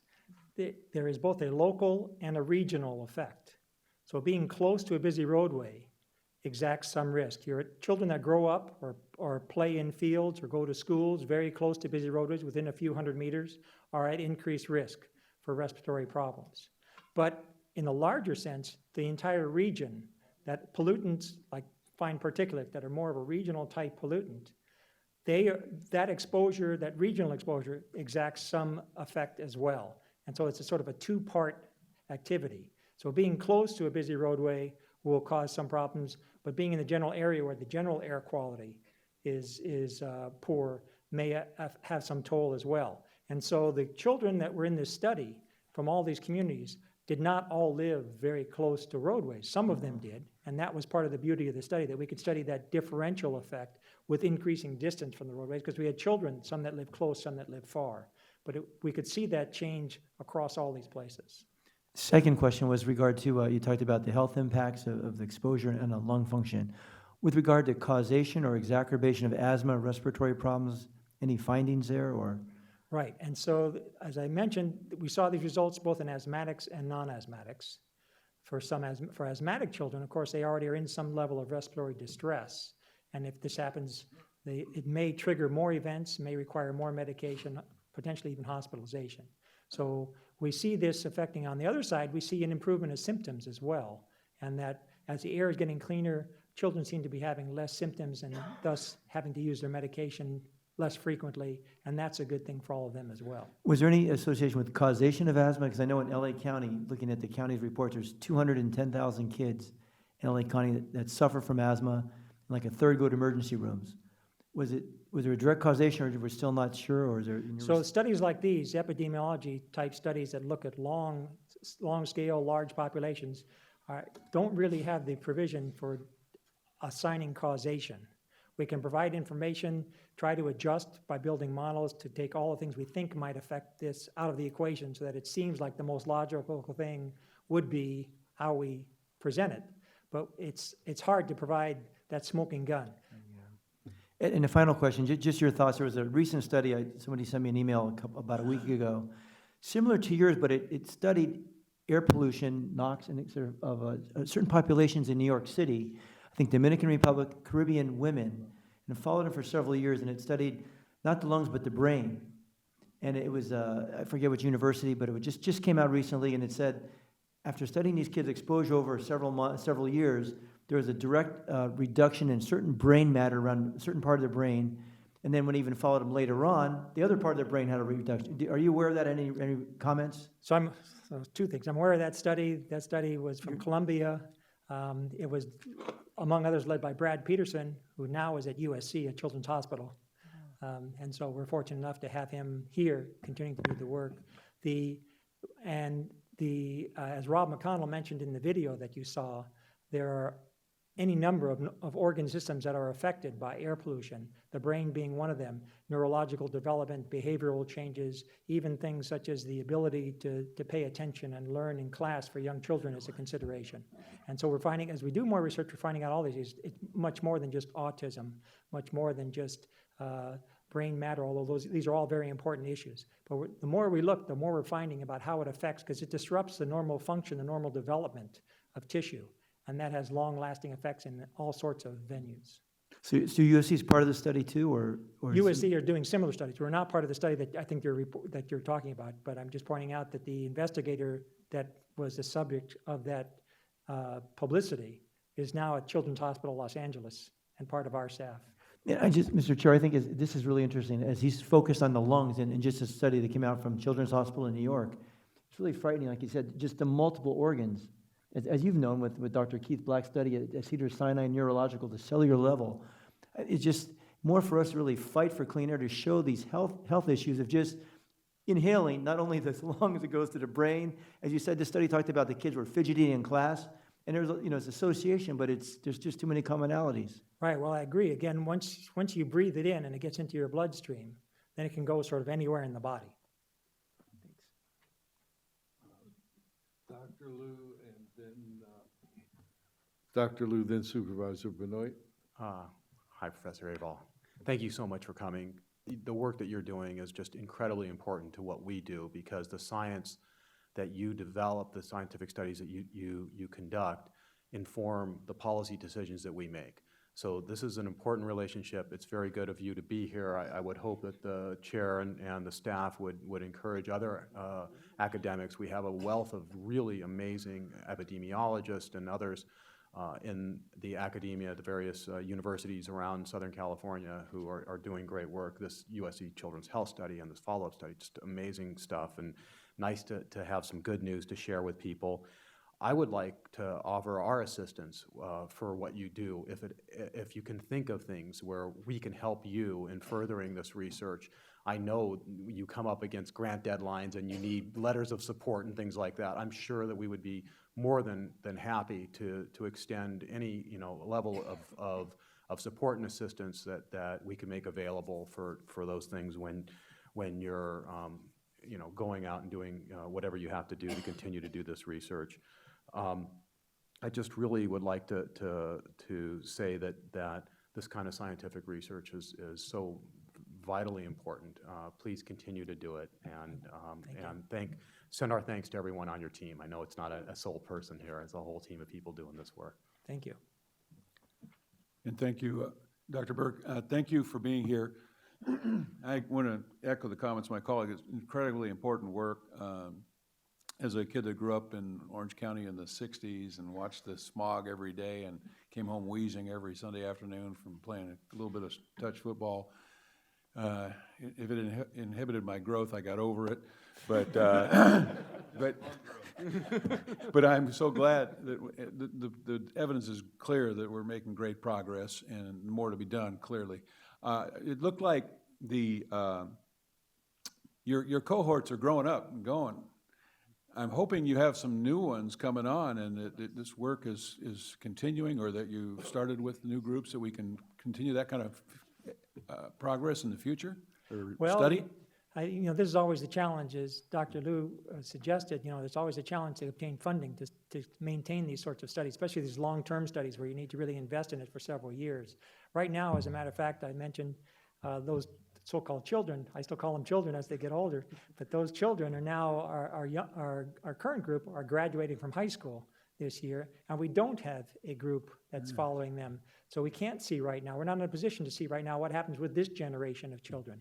We are very interested in all these children that are now young adults and where they're going. Whether those children who had problems younger in life, if those problems persist, if they somehow are the ones that have more respiratory difficulty, more cardiovascular problems through their middle and senior years, or just where that, how that sort of all falls out on the health side. But right now, unfortunately, we'd be very interested in trying to secure the wherewithal to be able to continue the study, to look at a new population of children, because the air quality is changing. And Well, I would think that it would be very much in the interest of this organization and the world population to see another cohort begun now. If Ben's sitting here in 20 years, they're going to be able to look back on what happened between 2015 and 2035. So I think we ought to explore wherever we can help you make sure that happens. Well, thank you. Yeah, No I think question. Look at his pockets. Oh, no. It's really interesting. Supervisor Antonovich gave me a picture this morning of his family, and in this picture, his son towers over him. Really? And we were on this board when his son was born. Oh, my. So it's inconceivable to me that my junior can be taller than, and I don't mean he's a little bit taller than Mike, he's much taller than Mike, while we're sitting here. So I agree with you 100%. I think that we ought to find a way to help continue this, because time goes by faster than you can ever anticipate. And this is obviously vital information. Any other comments? Dr. Parker? Yes. Thank you very much, Professor Eval.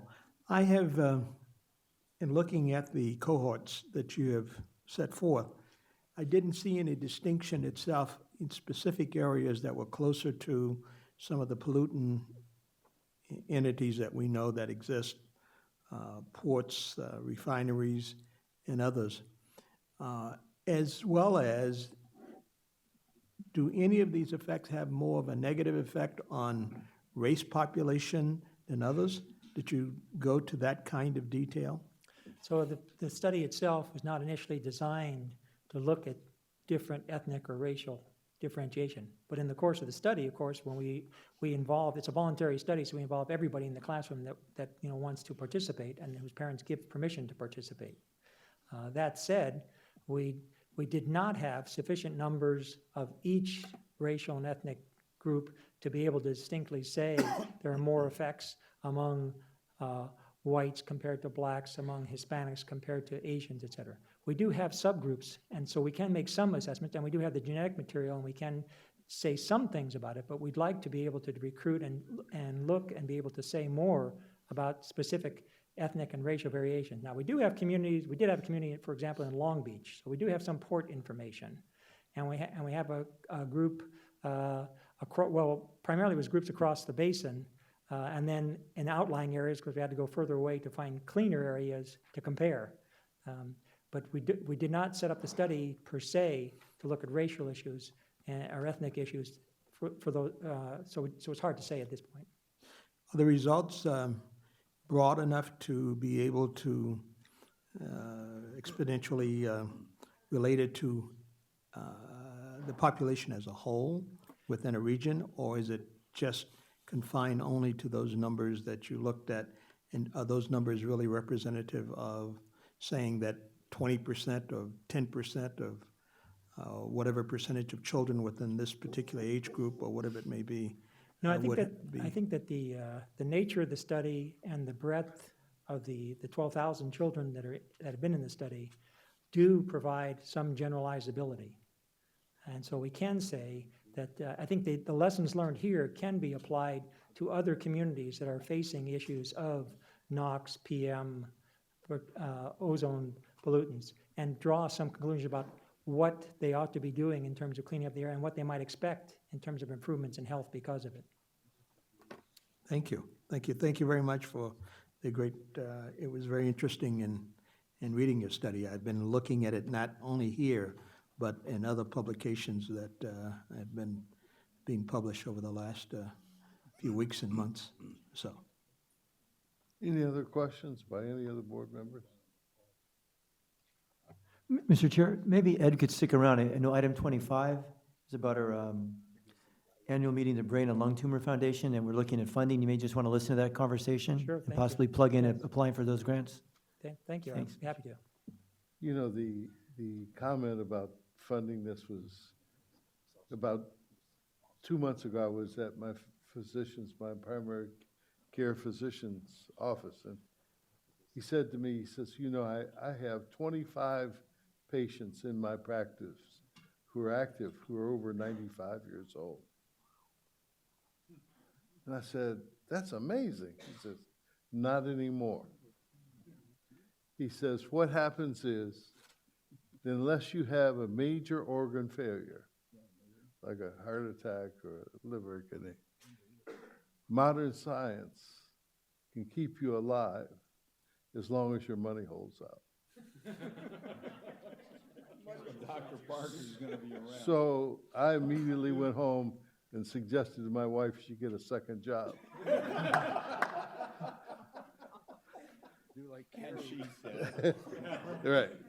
Thank you so much for your testimony, and if you will hang around, we would appreciate it. We're going now to the consent calendar. Items 1 through 18, we're going to hold 2C, 13, 16, 17, and 18 because we have public speaker slips. May I get a motion, please? I'd pull item 3 just for a question. Which? Item 3 just for a question. 3? Just for a quick question. And I'd like to move the consent calendar and with the change that Dr. Wallerstein suggested with regard to the set hearing item. I'll second that. Mr. Okay. Chairman, may I pull item 12, please? Item 12, got it. Thank you. Second Joe's motion for approval. I got a second Oh, here sorry. from Supervisor Benoit, but I forgot that I do have to recuse myself from 2 items. So I need to recuse myself from items involving contracts with those who have made charitable contributions to my employer, the Coalition for Clean Air. I'm recusing myself from item number 3 because transportation power is a potential source of income which is materially affected by this item. And I am recusing myself from item number 4 because Southern California Edison is a potential source of income which is materially affected by this item. Thank you. So we have a motion and a second for the consent calendar holding 2C, 3, 12, 13, 16, 17, and 18. Is there any opposition to that? And I just want to abstain on item number 4 as well for same reason Dr. Liu mentioned. Okay. Then, Pardon me, Dr. Burke, just a quick point of order. The maker of the motion recused himself on 2 items, so we need someone to need move another those. maker on I move those items. Thank you. Is there a second? Second. any opposition? Hearing none, those items are approved. Okay, we'll take 2C first, and the first speaker on 2C is Mr. Lamar and Mr. Coleman. What a surprise. The dynamic duo.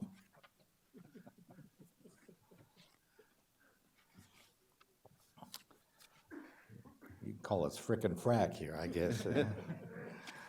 I prefer dynamic duo. Dynamic duo sounds better. But not Zumba. Good morning, Dr. Burke, members of the governing board. I'm Bill Lamar, and I'm the executive director of the California Small Business Alliance. I want to thank the board for listening to those of us who spoke at last month's meeting in Long Beach when we attempted to explain why the business community is concerned over the way in which we will be perceived by the public and regulators alike when this and other air districts begin to implement OHIA's health risk assessment guidelines. We also want to thank you for directing the staff to address our concerns.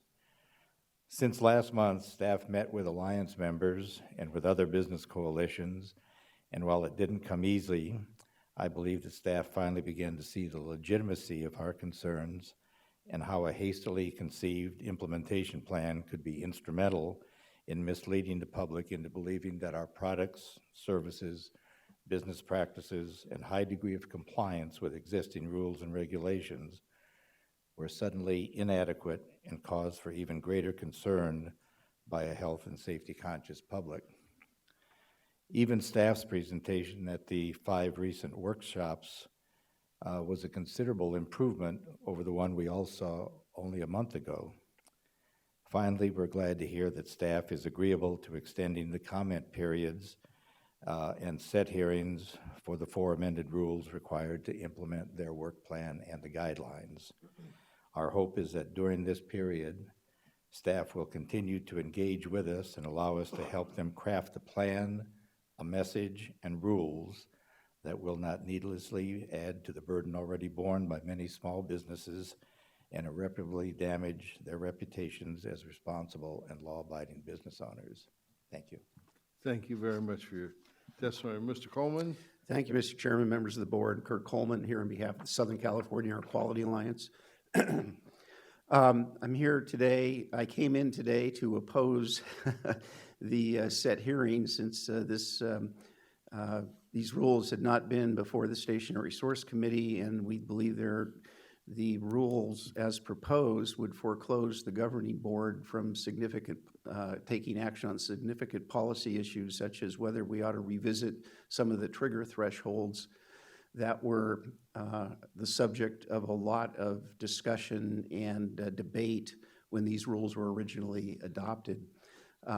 However, I am here today then to support the extension of the set hearing to the June meeting rather than the May meeting. And we'll see if we can work with the staff in the interim to have our issues addressed. And we will certainly be presenting testimony at the June meeting. Thank you. Got it. Thank you very much, Mr. Coleman. Would Miss Susan Stark and Dr. Tom Williams?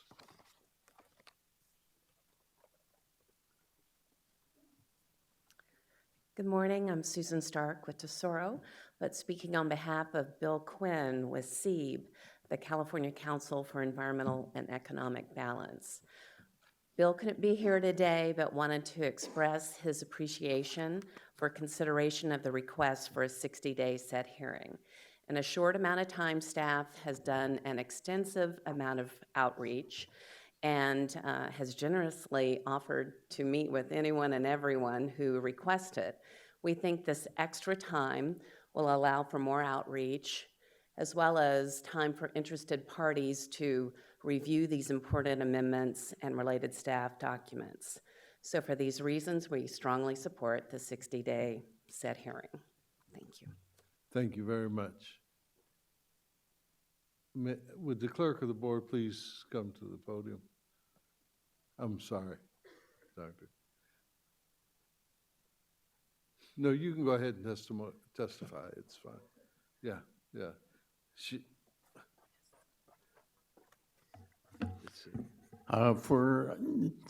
Dr. Tom Williams, Citizens Coalition for a Safe Community in Culver City.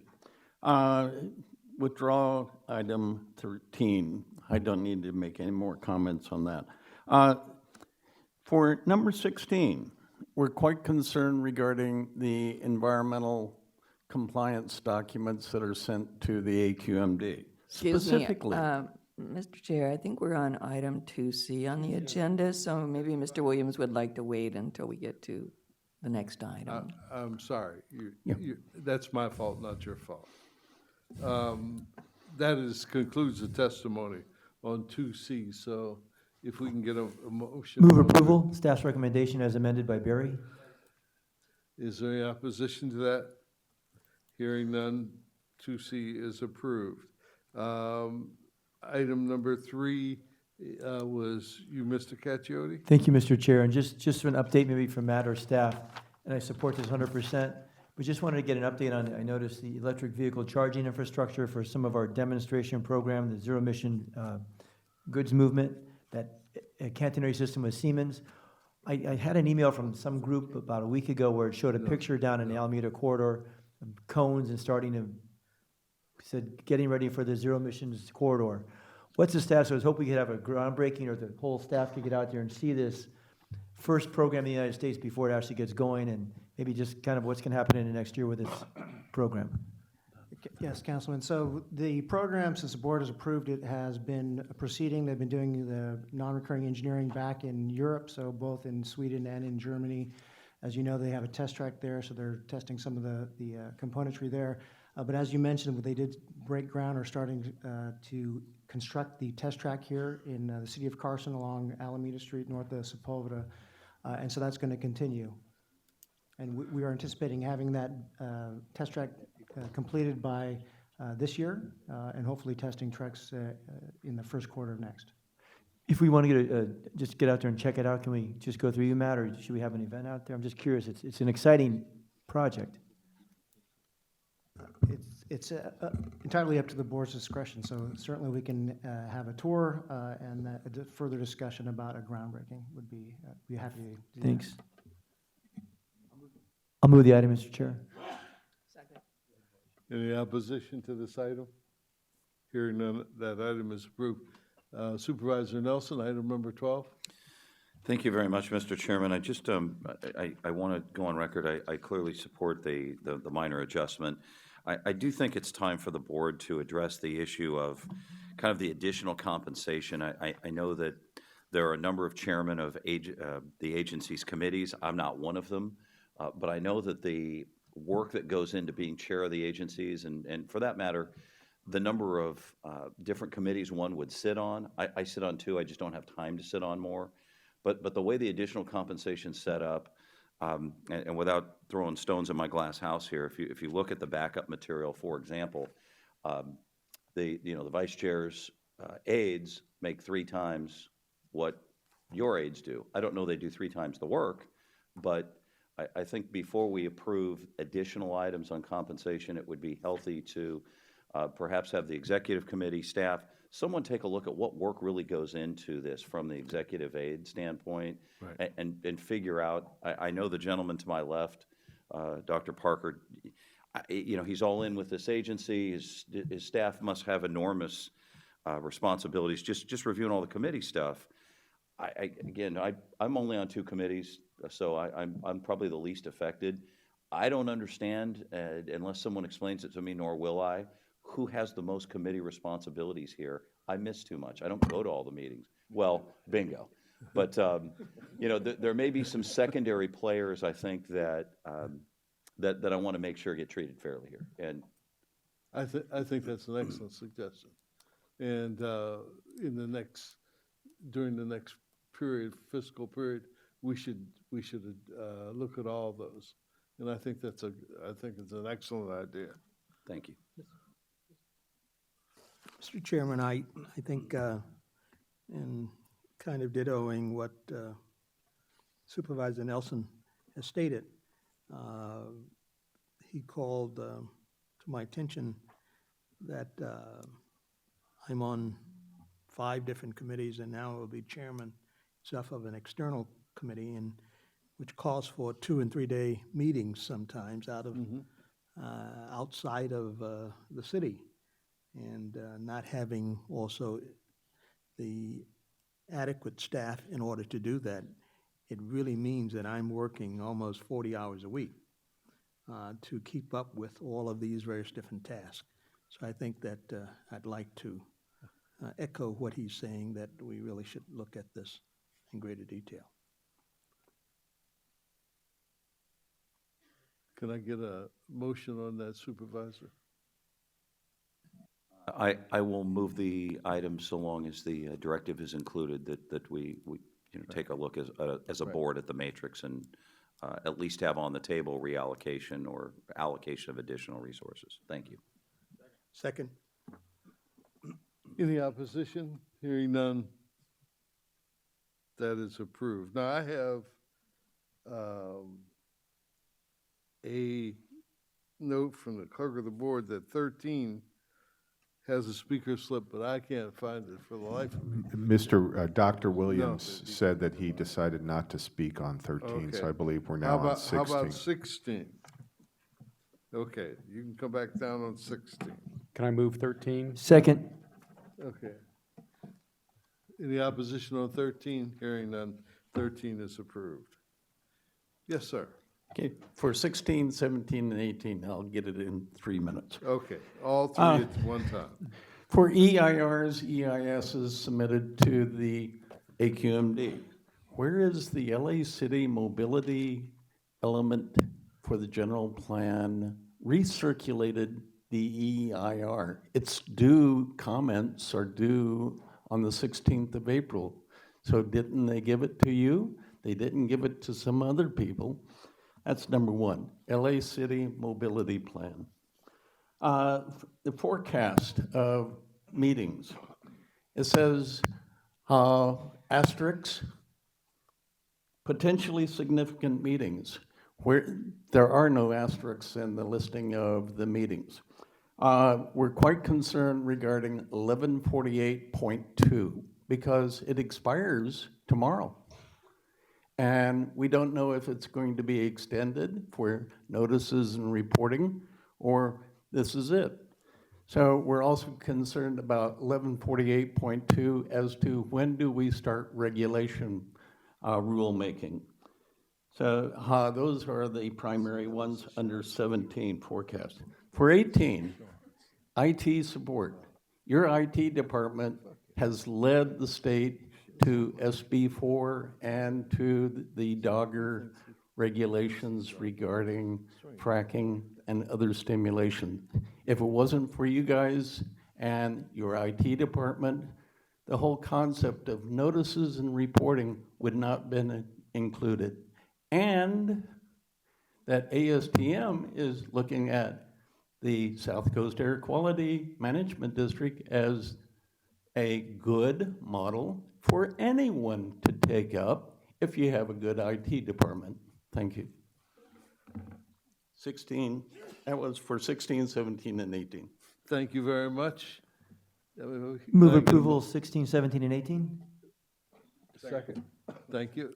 Any opposition? Mr. Chairman, I just would note that it would be nice to know whether or not we got the LA City mobility plan and whether we commented on it. And I would agree also that some of those items on that board calendar are important and controversial and probably should be labeled as such. And Mr. Chair, I'd like to inquire on 1148.2, what is the status with that? The staff is going to report back to the stationary committee in June. That's as a part of the adoption resolution. And a portion of the rule regarding equipment reporting is sunsetting this month is correct, but not the notification and the chemical reporting. So it's not the entire rule is sunsetting in this month. So we will seeking board direction in June. Thank you.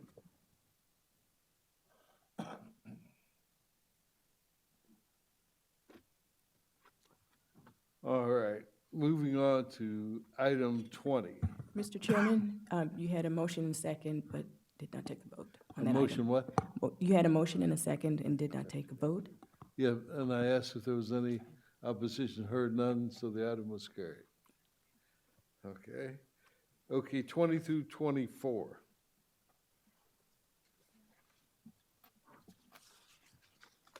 May I get a motion on those, please? Mr. Chairman, I had an issue with, on 21. On 21? Me too. 20 through 24, holding 21. Move approval? Any opposition? Hearing none, back to item 21. Yes, Mr. Chairman, on item 21 specifically, it's the AB 335, the Patterson Air Quality Bill. We're listed as an oppose, and Supervisor Rutherford's staff was kind enough to provide us some background. And I'm concerned that we would oppose this for the following reason. AB 335 would reinstate a program for minor violation notices to small business, only for items that didn't damage public health, but essentially just minor items that needed to be corrected, with the concept being that We have this myriad of rules. Any one of us would be challenged if we ran a small business to truly know at all times if you were in complete compliance. And the idea is, again, first of all, it's reinstating a rule that apparently had a lot of success in California when it was employed. But the idea would be that if you have a minor offense, you get a citation, and you get a period of time to fix it. And if you prove that you fixed it, that's the end of it. And the success, not only the program found that it developed a lot of goodwill, but that that people felt that they were part of complying, and it was a good thing to comply rather than a punitive sort of shakedown measure with with compliance. And I didn't institute the prior rule. I'm sort of taking at face value that the prior attempts were successful, but it seems to me that when someone's trying to work with people on minor items that exclude anything that deals with environmental damage or human health and safety, I can't understand why we'd be opposed to that. I think in the modern world, when we're dealing with just major violations and large permits, that to go into mom and pop's store and slap them around for having an expired sign, or their language is slightly out of type, maybe they got a few words wrong, or we went through in my first days here, they had one can of spray paint that was 5 years old and out of compliance by 6 weeks. And thank you, we have corrected those minor things, but our agency's bigger than that. We've got plenty going on to tune people up just for incidental things that really you'd need an extraordinary amount of time and sophistication to follow most of our rules, and I don't admit to having either one of those. I just think it's the right thing for us to do. We're better than fining little people for little things. We're not above reminding them they need to be in compliance, and that's what this is all about. And I just encourage us to take another look and either support the bill, or perhaps, because I haven't had the luxury of dealing with our committee, maybe there's some other things we'd ask them to do with this bill, but to say we're opposed to it just seems out of character for where I think our agency should be. Thank you very much. Dr. Burke, would you like us to explain? I have a couple other board members who like to jump in before you jump in. Actually, Dr. Burke, I wanted to talk to the different bills on this, and I think that Supervisor Rutherford wants to talk to this one, so I would defer to her. I'll learn.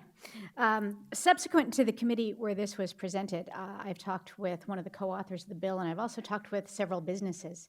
And I have to echo Supervisor Nelson's comments. It seems to me that this is a rather common sense approach to dealing with little things.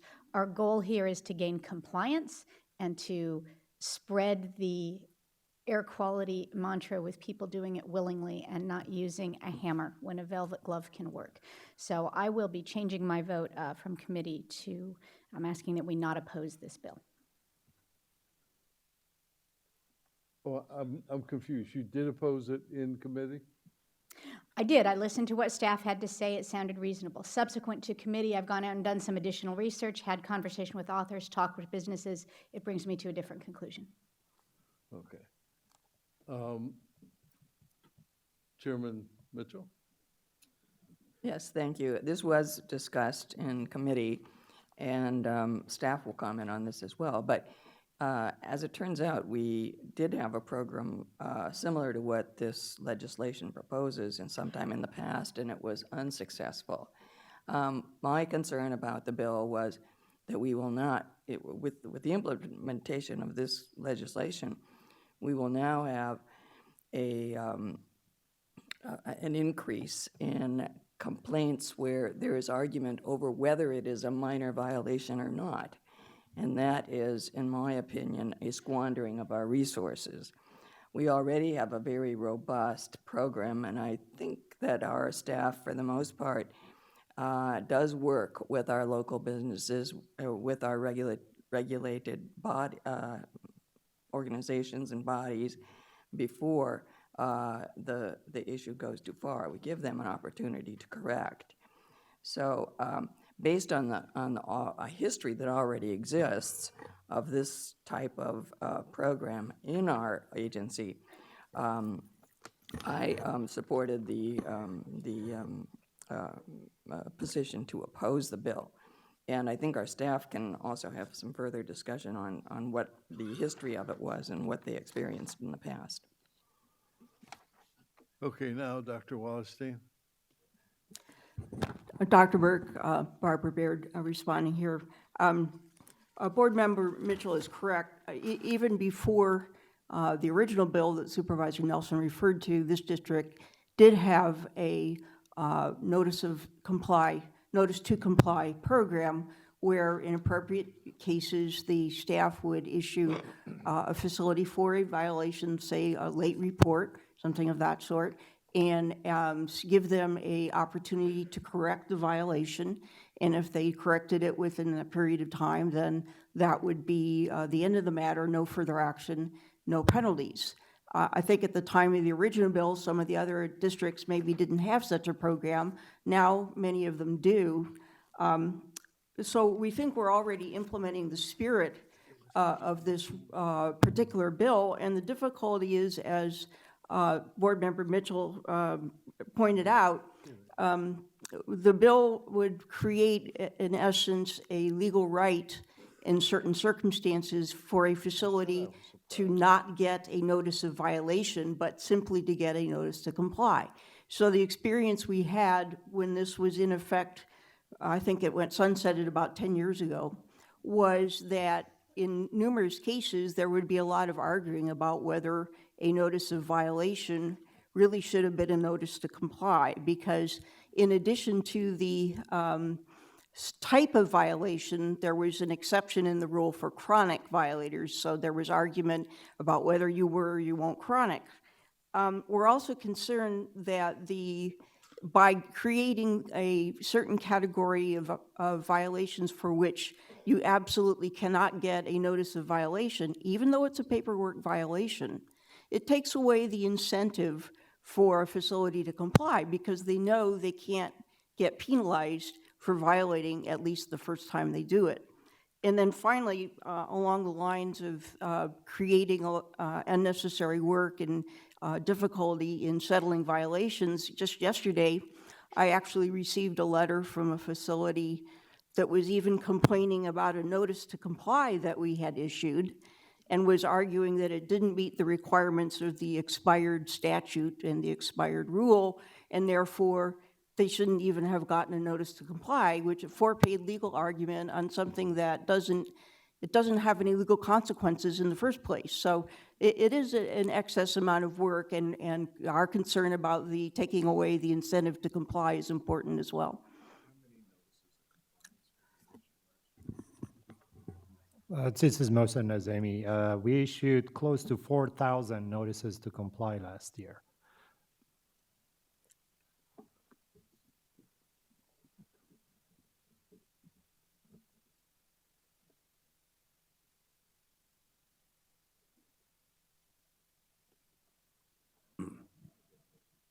Mr. Chairman, I would still move, although it sounded sort of like a motion from Supervisor Rutherford, but I would move that we not oppose the bill.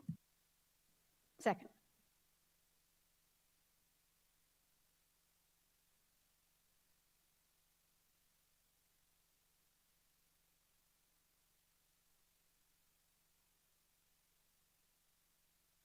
Yes is to support the motion, that we not oppose the bill. It's a lot of double negatives there, but if you vote yes, we do not oppose the idea of minor violations being given a cite rather than a fine.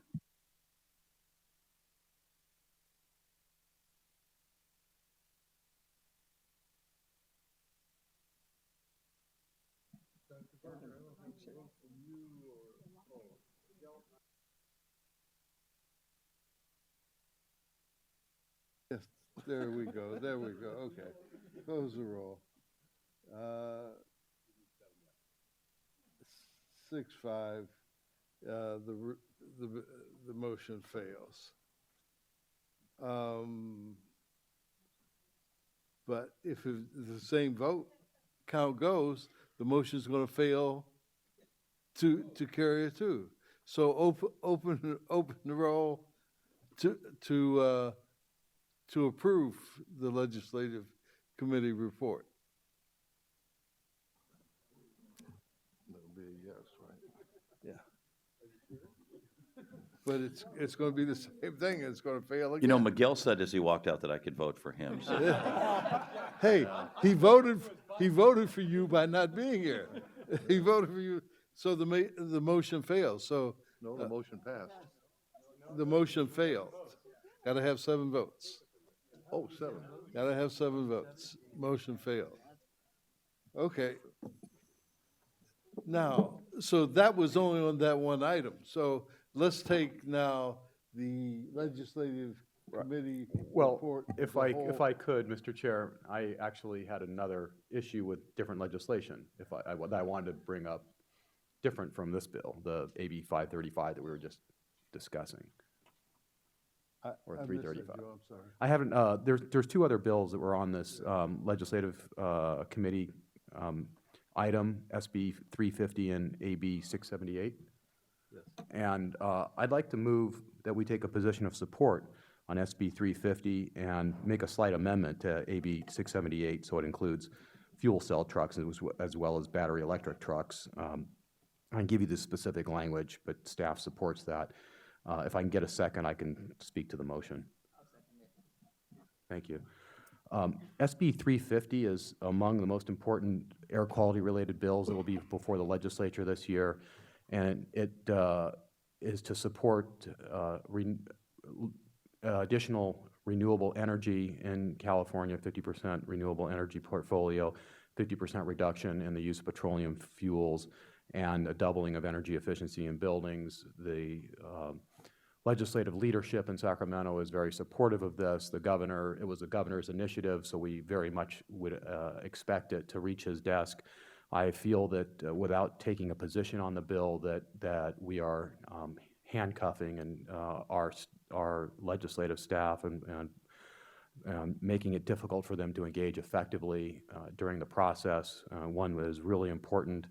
One that I think may veer away from criteria pollutant emission reductions that might be on the table that we might be able to get through this process, and we might not have an ability to do so. So I would like to say that we should support this particular piece of legislation right now, and of course continue to keep an eye on it to make sure that it doesn't go astray, and we don't want to oppose it later on. But if we're not at the table on this bill, I think we might be on the menu. With AB 678, there was just one piece on what was the changes that we were seeking. On number 4, it said deployment of zero and near zero emission vehicle and infrastructure technologies, including but not limited to stationary fuel cells, energy storage, and battery electric trucks. I think it should say, and I think that staff agrees, that it should say battery electric and fuel cell trucks, and that's just the one little tweak on 678 I'd like to make. So that's further explanation of the motion and the rationale behind those. I think we need to be at the table. Supervisor Benoit? Thank you. Respectfully, I'd like to raise a point of order. We had an agenda item that agendized AB 335 and AB 678 in recommended positions. I don't think we had an agenda item on SB 350, and I would therefore question whether we can or should take action on that until we've had a chance. I haven't had a chance personally to review that particular piece of legislation. The other one I'm fine with, and I would second the motion with regard to 678, but I think we need to bifurcate those 2 issues. Yeah, the supervisor's correct. I couldn't hear what you said. I'm sorry, Dr. Burke. The supervisor is correct, and he usually is. Yes, he is. Even when he isn't, he is.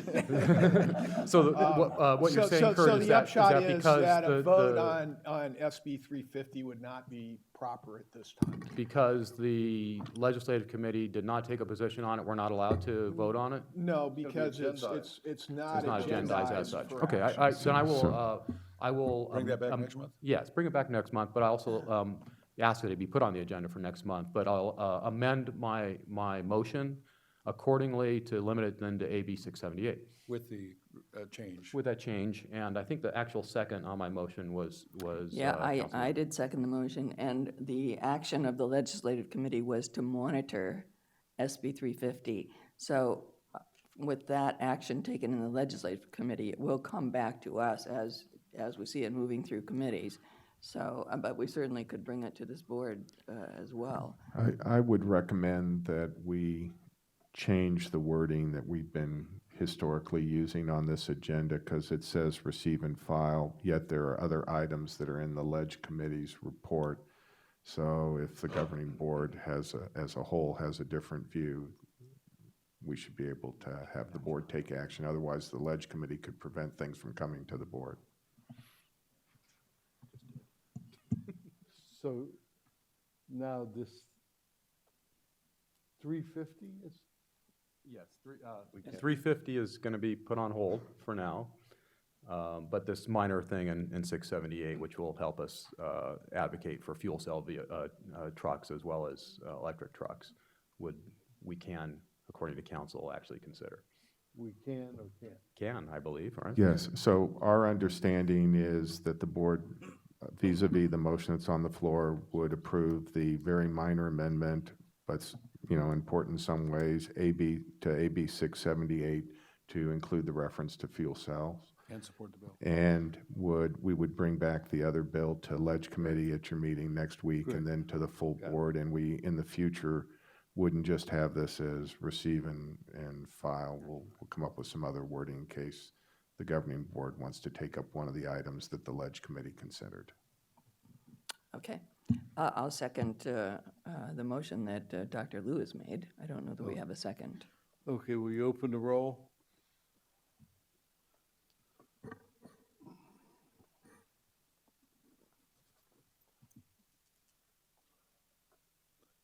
Close the roll.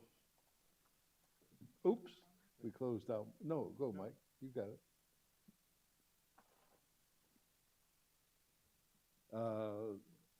That motion passes 10-1. Okay.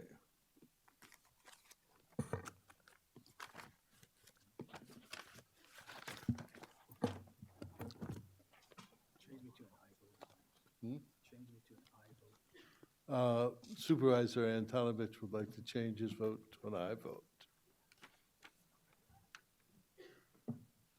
Item 25. Yes, Dr. Burke, members of the board, we're recommending that we delay this item 1 month. Since the foundation board met recently, there's been a development, and we want to discuss that with the foundation board before giving the annual report to the full board. All right. Item 26. Thank you. Good morning, Dr. Burke, members of the board. For the record, Matt Miyasato, your Deputy for Science and Technology Advancement. The item that we bring before you this morning is the item we do every year. It's on our Research, Development, Demonstration, and Early Deployment Program, otherwise known as our Clean Fuels Program. By way of background, the Clean Fuels Program was established back in 1988 through the Health and Safety Code. We're afforded $1 for every vehicle registered in the basin that we can apply toward this RD&D program to accelerate the development of clean technologies. That legislation also requires us to submit an annual report for the calendar year, the previous calendar year, as well as a plan update for the current calendar year. We brought before the board a draft plan update, so the forward-looking portion of the document back in December of 2014, and now we are bringing before you the annual report and the final plan for your approval. As part of the input process to our program, we have 2 advisory group meetings every year, one in the summer, one in the winter. We had those back in August and January. We have invited technical experts attend. We also, as staff, attend meetings and conferences, work with our sister agencies at the state and federal level, as well as we are members of different organizations where we can vet technologies, namely the Fuel Cell Partnership, the Plug-in Electric Vehicle Collaborative. What's not stated there is also the Stationary Fuel Cell Collaborative, and then more recently, the Transportation Research Board in Washington. This is highlighting the core technologies for 2014. Many of these you can see are based on zero and near zero emission technologies, in particular those that affect the medium and heavy duty trucking sector. But you can see electric hybrids, near zero engine systems, hydrogen fuel cells as examples, and that's how we categorize the different technology sectors in our report. Some of the accomplishments I'd like to highlight for the past year: we executed over 70 contracts, over $14 million of SCAQMD funding went into these projects, but leveraging close to $65 million, and we concluded close to 50 projects. The thing I want to highlight here is a 1-to-5 ratio of funding. So every dollar that we put in, we're able to afford $5 of total project cost. So we're very proud and appreciative of the board for allowing us to pursue projects that garner that type of funding support. In particular, I wanted to highlight some of the partnerships that we have. We are deep relationships with the California Energy Commission, the Department of Energy, the US EPA, and the Air Resources Board, but also regional stakeholders. You can see here the Port of Los Angeles and Long Beach are partners with us in providing funding, Southern California Gas Company and the Department of Water and Power. And you can see up in the left-hand corner, over $20 million of funding was afforded by these different organizations to our projects and helped increase that leveraging of 1-to-5, as I mentioned previously. This is a distribution of the contracts that were executed this past year. You can see a large amount went to electric and hybrid technologies, over 50%. But also you can see the distribution of funds, which is reflective of the portfolio approach that we adopt here at the agency. So engine systems, hydrogen infrastructure, as well as fuels and emission studies. In particular, the projects specifically were for zero-emission drayage trucks. These are battery electric trucks. These particular ones are by TransPower, but we have contract with various different providers, near zero natural gas, heavy-duty engines, plug-in hybrid retrofits, and of course, co-funding of the hydrogen infrastructure throughout our region. Projects that concluded this past year, many of these were natural gas fueling infrastructure, natural gas shuttle vans, as well as electric vehicle readiness, and the prototype for the previous trucks that you saw on the other slide. Just keep in mind the projects that were concluded this year actually started 3 to 5 years ago. So we continue to monitor those projects, ensure that they're performing, and they conclude, as I mentioned, 3 to 5 years later. So as we look forward, the 2015 plan that we are proposing, again, is a portfolio approach, so looking at a wide variety of different technologies and distributing those funds. We're paying more attention and emphasis on the technologies that get us zero or near zero emission. So you can see that hydrogen, electric hybrids are the majority of the projects that we'd like to pursue. The arrows that are next to the icons are indicative of the board's direction previously, that we reduce the funding in electric and hybrid systems and increase the funding in hydrogen. So that's what we've done here. You can see there's also a slight uptick in the fuels and emission studies because we are interested in pursuing projects looking at drop-in diesel fuels or alternative renewable diesel fuels to see what the actual NOx benefits could be for those types of fuels. Finally, the schedule that we are proceeding along is that we presented the draft plan update to the board back in December. We had our advisory group meetings. We actually presented this to Technology Committee back at the end of February, and now we're seeking your approval to approve the annual report, the plan update, and then direct staff to provide those reports to the state legislature. That concludes my presentation, Dr. Burke. Thank you very much for the presentation. Any questions or comments by my colleagues? Just one, Mr. Chair. Matt, just on the picture of the electric drayage truck there, the large 18-wheeler looked like, what's the status of the technology? I remember long-term, electric looked good with cars or medium duty, but the heavy duty was always this difficult area. What's going on with that, just quickly? So the board should be very proud because this agency is taking a leadership role in developing those technologies. We actually convinced the Department of Energy to fund 2 major projects. It's called the Zero Emission Cargo Transport Program. So under that project, we have several, I think there's 3 different vendors that are working on battery electric trucks.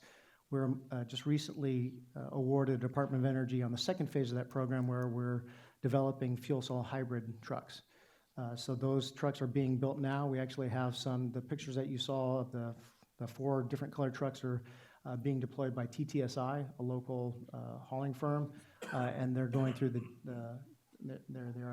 they're going through the demonstration portion of that first ZECT project now. How are they performing? I mean, what's the range they go on electric? Is it? The range is it varies depending on the load, but a rule of thumb is around 80 miles.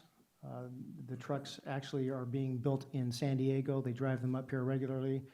They're designed to pull a full cargo container, so 60 to 80,000 pounds. And as I mentioned, they're going through service demonstration now. Great, thanks. Mr. Chairman, there was one comment I had, and I've discussed with staff, and I think this is a very thorough report, but it's also very confusing, and I've encouraged staff to work on dashboard type of metrics that we can sort of summarize what we're doing a little better and get a little easier glimpse of it. without having to read this report several times, which is a little mind-boggling, you know, every year when it comes up. You know, I have a thing I'd like to discuss with the board that it's just been rolling around in my mind. We had a group come to the district who has a process that they're working on that turns sludge into diesel fuel. And the diesel fuel burns at a lower emission standard supposedly than current diesel. So I thought that I was in line when I went to staff. I said, well, why don't we do a program at the ports where we, you know, give some kind of grant or something to this organization and let them produce this, take sludge, produce diesel, take it to the port, reduce the emissions footprint in the port. We've been trying to get that done, and the ports have been trying to do that and have met with some success. And then staff kind of pushed back and said, no, we're a regulatory agency. We don't do things like that. Now, so I said, well, I thought our mission was to clean the air. And the answer was, no, we're regulatory. Now, it would seem to me that it would be within our mission to at least consider something like that. We're the people who put up the money to invent the fuel cell. Ballard came here, he got his first $500,000. We never got a nickel back, okay? He sold for God knows how much. It would seem to me that if these people are in their infancy, and if this really works, which everybody, including the Secretary of EPA, came to view this project, which is, by the way, Mike, on a LA County sanitation thing out near the airport, then it might be something that we might want to consider. But I don't want to be on the point of an arrow which is headed towards the sludge. So I just wanted to throw it out there over the next month or two. If anybody has any comments, I'd appreciate it if they share it with me and let me know where they think we ought to go on something like that. Okay. We don't need, there's no motion needed on 26, right? Okay, take a motion. So on moved. 26. Any opposition? Hearing none, so moved. Item 27? Yeah, this Philip Fine, Assistant Deputy Executive Officer, Planning and Rules Division. I'm going to ask to waive the presentation, but this item is largely administrative. It is just referencing some EPA regulations over the last couple years related to various sources. We have regulations 9 and 10 that incorporate those regulations by reference. But the fact that those regulations have been finalized by EPA means they're already in effect and they're already being enforced in our area. So again, mostly an administrative clarification to reference these new standards that are put into federal regulation. Move approval of staff's recommendation. Mr. Chair, there was a public comment card on this item.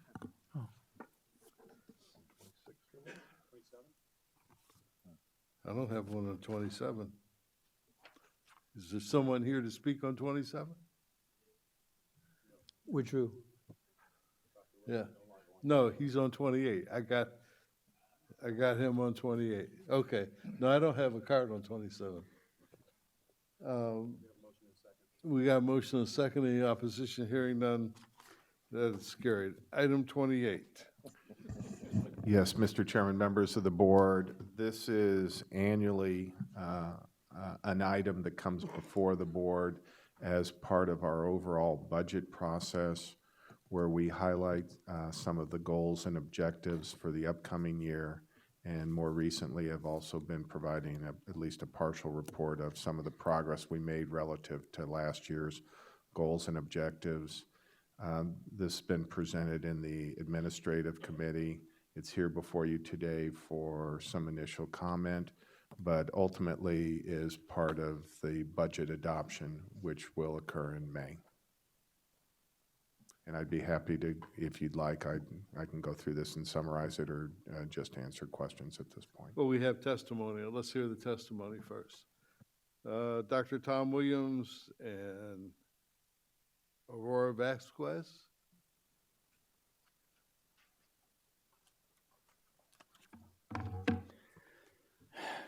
Dr. Tom? Dr. Tom Williams, Citizens Coalition for Safe Community, and I was a project manager for maybe 30, 40 years. Basics, goals and objectives. Objectives must be scheduled and must be measurable. Otherwise, how do we know what we've achieved, and did we achieve everything?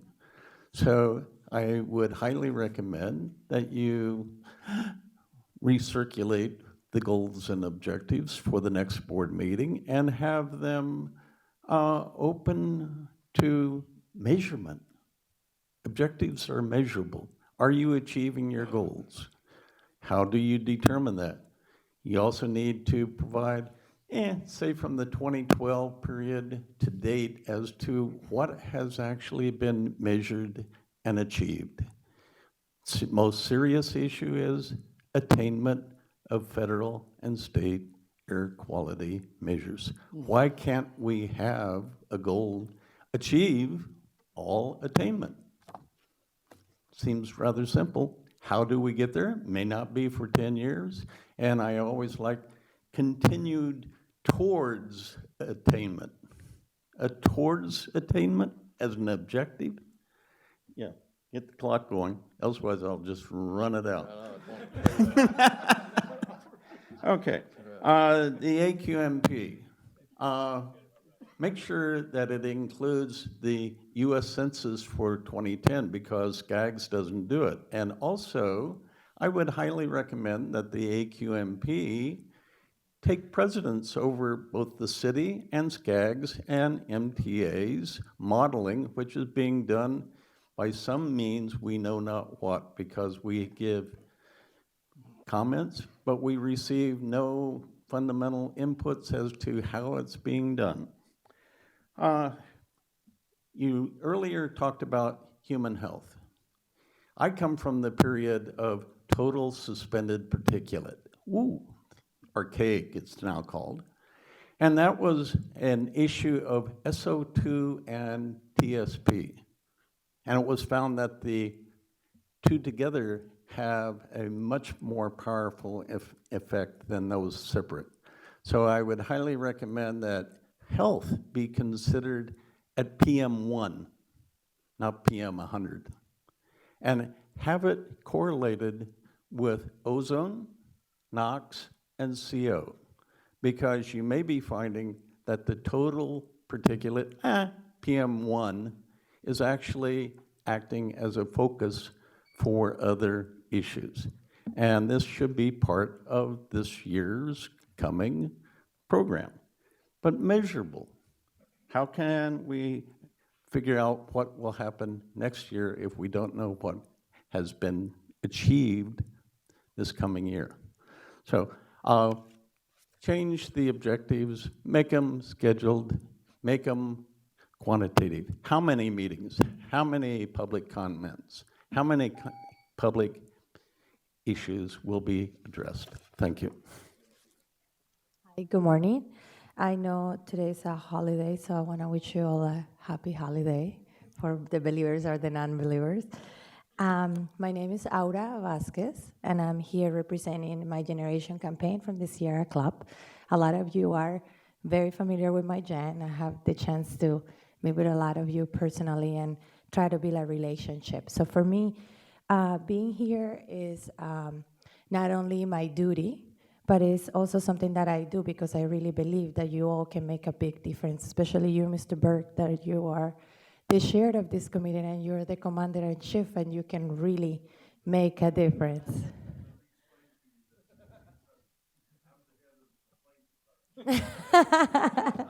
Well, so I guess I have arrived to the right place.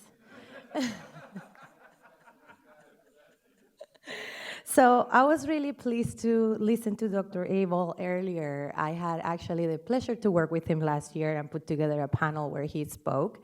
And to me, it's not a surprise that health and clean air have a really strong correlation. So I'm here before you because, as the previous speaker shared, I do want to see an air quality management plan that has some robust and really tangible measures and clear goals. For me, one thing that I actually started learning last year was about the black box. And despite the fact that I thought that it was something out of a movie or conspiracy theory, it's actually an actual law, and it's actually true. So I know that we have come a long way. I know that we have now technologies that we never really had before. I know that you all have been an advocate for environmental justice issues, and you really, really want to make a difference. There's no doubt in my mind. But we really need to deal with this black box, because I can give one more presentation and explain this, because people do think that I'm talking about conspiracy theory. So I would like to see a AQMP that also, as you, the regulatory agency, can actually concretely achieve, and also how do you're making all of this very complicated plan more accessible for folks like the students that came here to speak to you later, and just people just like us, you know, we were not taught clean air issues when we were born. So how are we gonna make this more accessible so the public participatory process can be a lot more fluid? So thank you, and have a lovely day. And if I was really the boss, I'd change the color of the box. That might be helpful. Can we get Jason Martinez to come to the microphone? And Mr. Alberto Tovar? Alberto? Mr. Chair, I believe that's on the public comment period. Oh, yeah, I'm sorry. I'm already up here. Okay. Yeah, we're doing 28. Hold on. That concludes the testimony on 28. May I get a motion? Do we need a motion? We've got another speaker. Do you have a card for me? No, I don't have a card for you, but I know you, so you can speak, no problem. Are you Alberto? I know I put one in. Thank you, Mr. Chairman. Kurt Coleman, Southern California Air Quality Alliance. I'm here today to support the staff's proposed goals and objectives. I'd like to highlight several of them. As you know, as many of you know, it's an annual event for me and my organization to participate in the budget process and to urge the board and the staff to maintain the appropriate level of staffing. And we have been supportive of fee increases where the quid pro quo has been to assure that the appropriate level of staffing is maintained for permit processing, so that my members who want to get permits can get them in a timely manner. And we also participate in the rulemaking process for many of the important rules that come before the board. So we are supportive of the proposals to implement the socioeconomic analysis enhancements. I think that's something that's been overdue, and we think the ABT study has come up with some very good ideas, and we look forward to working with the staff on implementing those. We think a key item in the next few months will be the implementation of OEHA's revised health risk guidelines, so we are pleased to see that as a priority. maintain a knowledgeable, professional, and well-trained staff. As you saw today, you've lost some very knowledgeable and well-trained members of the staff. We've been seeing that going on almost every month now for the last, year or so. You've heard the reports about, I don't know, something like 50, 60, 70% of this agency is staff is eligible for retirement. So it's critical that these positions be filled with competent and well-trained people. As people move up, you've got to replace them with competent and well-trained people on the bottom, and we'll be looking, I'm on the Budget Advisory Committee, and we'll be looking for reports on progress in filling vacancies and positions as part of the basis for our support of that big fee increase last year. Again, I want to compliment the staff and the board for setting the priorities the way they have. We think they are valid priorities and appropriate priorities, and we will support the board in its budgetary process to keep this agency functioning well and with competent and qualified people, as long as we're convinced that's the direction it's going. So thank you. Thank you, and we did find your card stuck under the thing here, so you're fine.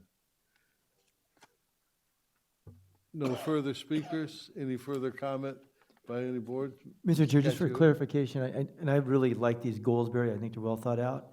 But if I wanted to recommend adding one, is it appropriate to do it now or wait till May? Okay, and this is just in goal one about it.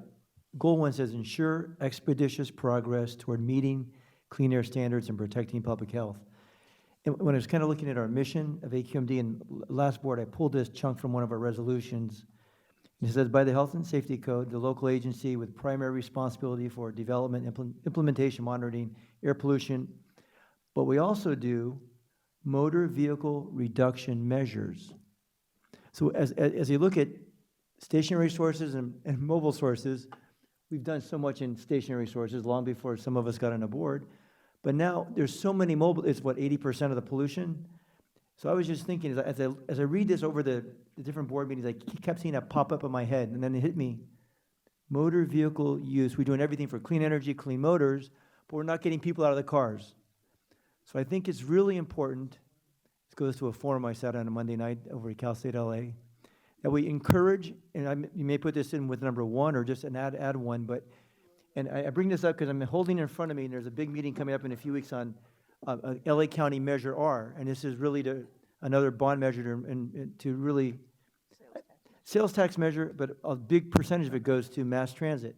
There's a picture in LA County of the mass transit projects that are on the Gold Line, actually to Azusa will be finished in September. The Expo line to Santa Monica, so Mr. Burke could take it, will be finished in September, actually at the same exact time, and after testing just a few months, by this time next year, you'll be able to take a train like you could in 1910 from Azusa Pacific University to San Gabriel Mountains all the way to the ocean. And that's not all that's happening. There's other potential projects, East Side Extension out to the 605, along the 60, or another one going down to Whittier. And long-term, you talk to these agencies. I sit on the Gold Line Foothill Construction, JPA. We're looking to get it out to Claremont, Montclair, and we're working, Supervisor Rutherford, how we can work together, maybe something to the airport. They're looking at Metrolink. We're trying to get together on that. And a vision of this, can you imagine on the 60 where we have 300, right out here, working at Caltrans for years, I know the average daily traffic, there's 380,000 cars a day on the 60 freeway. What if you could get that East Side Extension from Atlantic all the way to 605, then out to the 60? And what if you did a loop where you connected all these lines and then did some north-south?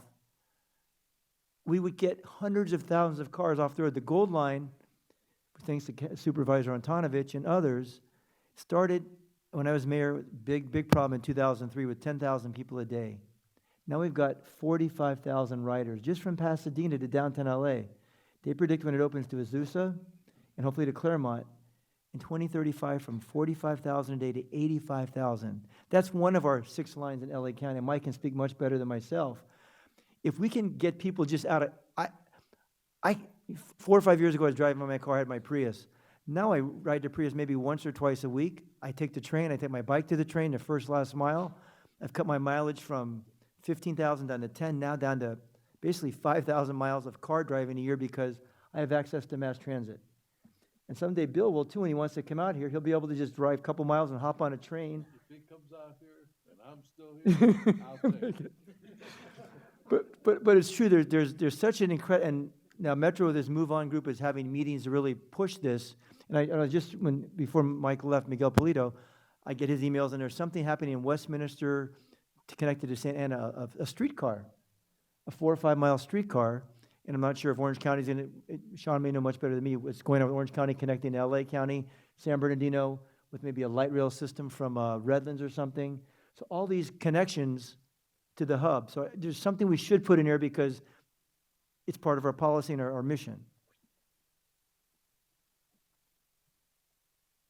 Any other contributions?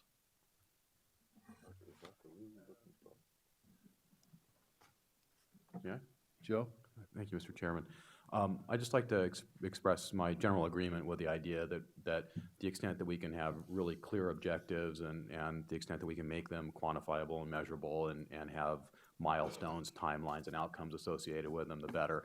I don't think we take this document and blow it up and start that. I think we work toward that over time. Some things are easily quantifiable and some things aren't. And doesn't, all because you can count them doesn't mean they're important. But the things that we can count, we probably should. And the things that we can put deadlines to and timelines to and milestones to, we probably should. And then with regard to the workforce retention and succession planning comment, which is interesting because Kurt and I seem to see eye and eye on this. I've been raising this issue ever since I got on this board. I was really happy to see when I made that comment to staff this week that there is some documents that have been produced in place internally that they're working on and have a plan in place to address those issues. So, Barry, I'm not sure if you shared those with anyone else, but I think it'd probably be helpful for them to see. Yeah, I'm planning to take that to the administrative committee of the board. Supervisor? Thank you, Mr. Chair. Yeah, I would support the recommendations as drafted. I think we'd probably want to spend some time looking at the language. I want to make sure that what we come across as encouraging alternative uses rather than the big bad government agency going to take your car away in whatever we say. So it needs to be nuanced. It needs to be carefully drafted if we're going to include it. I think that's a good discussion for next time around, but I wouldn't want to try and do that on the fly here today. Any other comments by my other colleagues? Do we need a motion on this? I think the supervisor, was that a motion? Yeah. Okay. Second. Any opposition to this item? Hearing none, it is carried. We have 4 public comment speakers. Would Jason Martinez come to the vacant microphone? And Mr. Aguayo, is it? Come to the other vacant microphone? Oh, I'm sorry, Miss Aguayo. So good afternoon. My name is Jason Martinez. I think this is the first time somebody's been actually able to read my writing, because it seems like every time somebody. But you had to correct it. I noticed that. I was like, oh yeah. I was like, I wrote it, and I was like, yeah, right. It was not readable the first time. yeah. So I had to correct it, just make sure. So I'd like to thank, first things first, before I get into the nitty-gritty, I would like to thank the Office of Janice Rutherford for having us yesterday, some of the people in Sierra Club.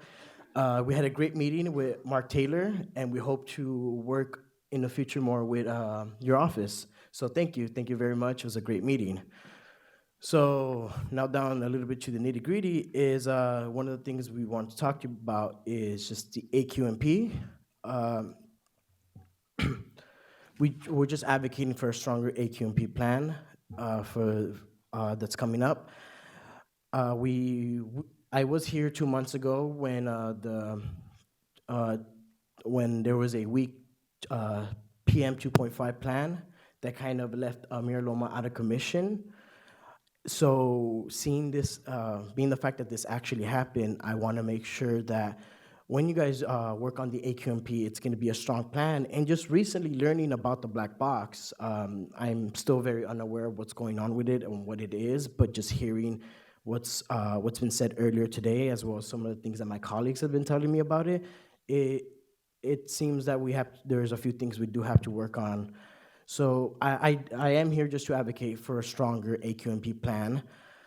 And the other thing I'm also I want to talk about is to send an invitation to everybody, not just to everybody, to Janice Rutherford, Ben Benoit, John Benoit, Dennis Yates, and Tom Warren. We have letters for you. An invitation to San Bernardino Valley's College Earth Day event on April 22nd. We would like to see you guys come up and speak to the students in the community and have a discussion about what you guys are here working on in the AQMD, as well as a couple Q&A with the audience. And it would be an honor if you guys had come up to our college. So it's of course the invitation is to everybody. We have more flyers for everybody as well. So I'm asking if everybody can, if these individuals, as well as Tom Warren, I know he's not on the board, can come to the school and speak to us. It would be an honor. So that's just the only two things I really came here to bring up. And I thank everybody for having us. Thank you.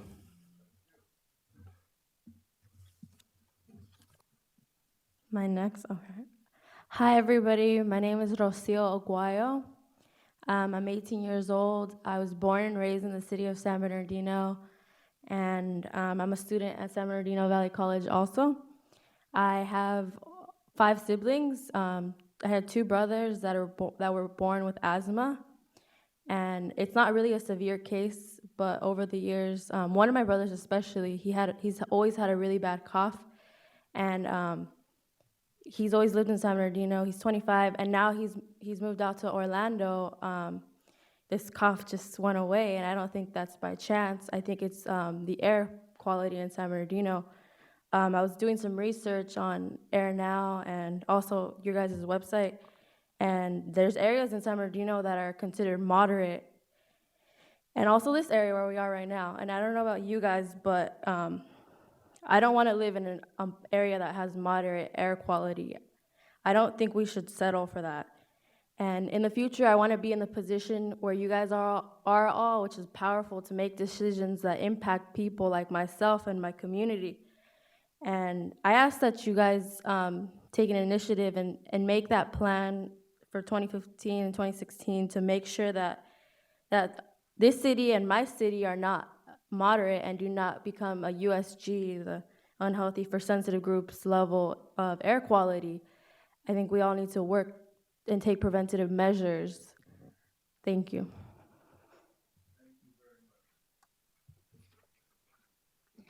Alberto Tovar and Dr. Tom Williams.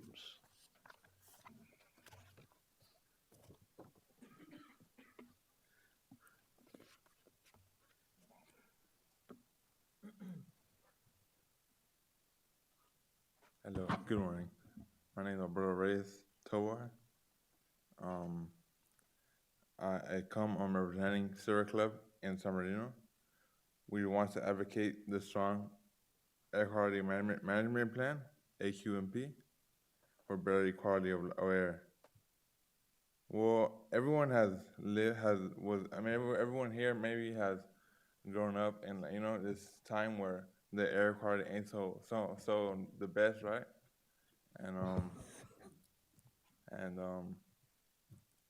I want to share a personal story. When I was a kid, I would go up to the mountains, right, to Arrowhead Lake, maybe miss a stop to go to Big Bear Lake, go visit and stuff, come back, and it was always nice up there, right, seeing it. And now we would come back, and the time here wasn't so bad back then, right? 04, 03, and now it's like the worst, right? It's compared to now, it's different, right? So basically,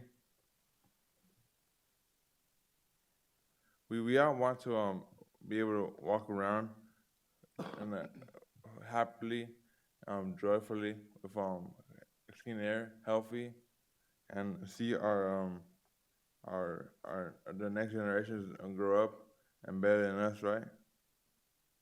And statistically, 15 people every day around the world die of asthma. So and that could get bigger over time, right? So we're only trying to make the AQMP stronger, right? Trying to advocate for more. Thank you. Thank you, Alberto. Doctor? Dr. Tom Williams, LA 32 Neighborhood Council Emeritus, No 710 Coalition, and Citizens Coalition. I was there once. It's always nice to see the young coming up. No longer young. Only been on the SR 710 opposition for 1992.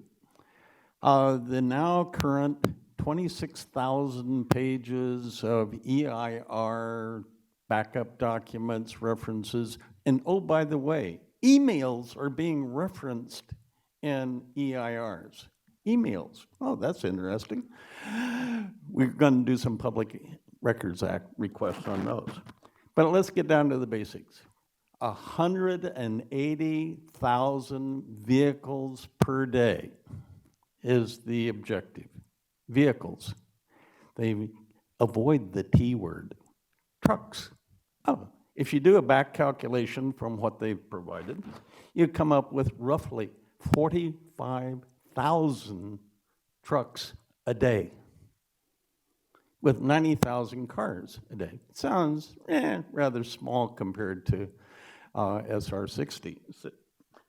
So we have some basic problems. Number one, LRTs, BRTs, and all the other Ts, transit, can't qualify against 45,000 trucks a day. You can't put a 53-footer on a transit car. So comparability. Basic issue.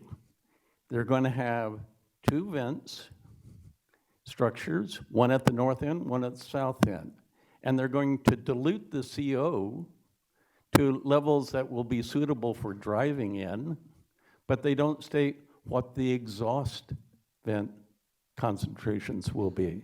They don't give us what the exhaust PM 2.5, PM 10 will be. They say, well, we'll meet standards. What are the standards for a vent structure on a mobile source? That's an interesting element. So we're quite concerned about what AQMD will set as the emission standards for the vents that are now located in El Sereno and at two different locations in Pasadena. Because Pasadena gets more options than El Sereno. There's some environmental justice issues there also. And the model. What model are they actually using? Does it compare with that of AQMD?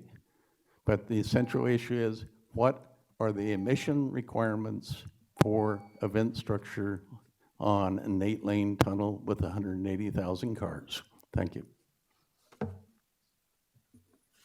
Thank you for your testimony. That concludes our public comment for today. Mr. Weiss, would you like to send us to closed session? Thank you, Dr. Burke. It is necessary for the board to recess the closed session pursuant to Government Code Section 54956.9A and 54956.9D1 to confer with its counsel regarding pending litigation which has been initiated formally into which the SCAQMD is a party. The actions are People of the State of California, ex-rel, SCAQMD versus Exide Technologies, Inc., Los Angeles Superior Court case number BC 533528. In the matter of SCAQMD versus Exide Technologies, Inc., SCAQMD Hearing Board case number 3151-29. Exide Technologies, Inc., petition for variance, SCAQMD Hearing Board case number 3151-31. In re Exide Technologies, Inc., U.S. Bankruptcy Court for the District of Delaware, case number 13-11482, parens KJC close parens.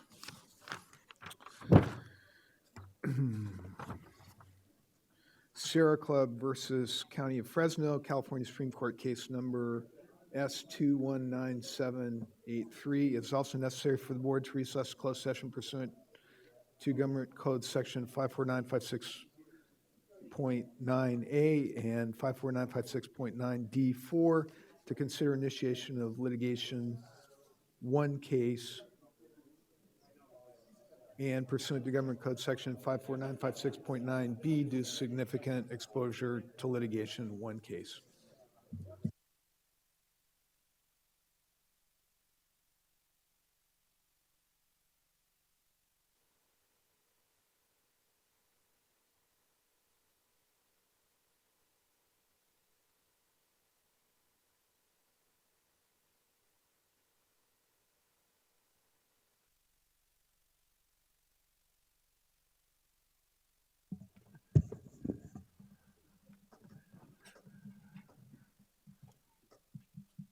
Ready? A report of the reportable actions taken in closed session will be provided to the clerk of the boards and made available to the public on request. The meeting is adjourned.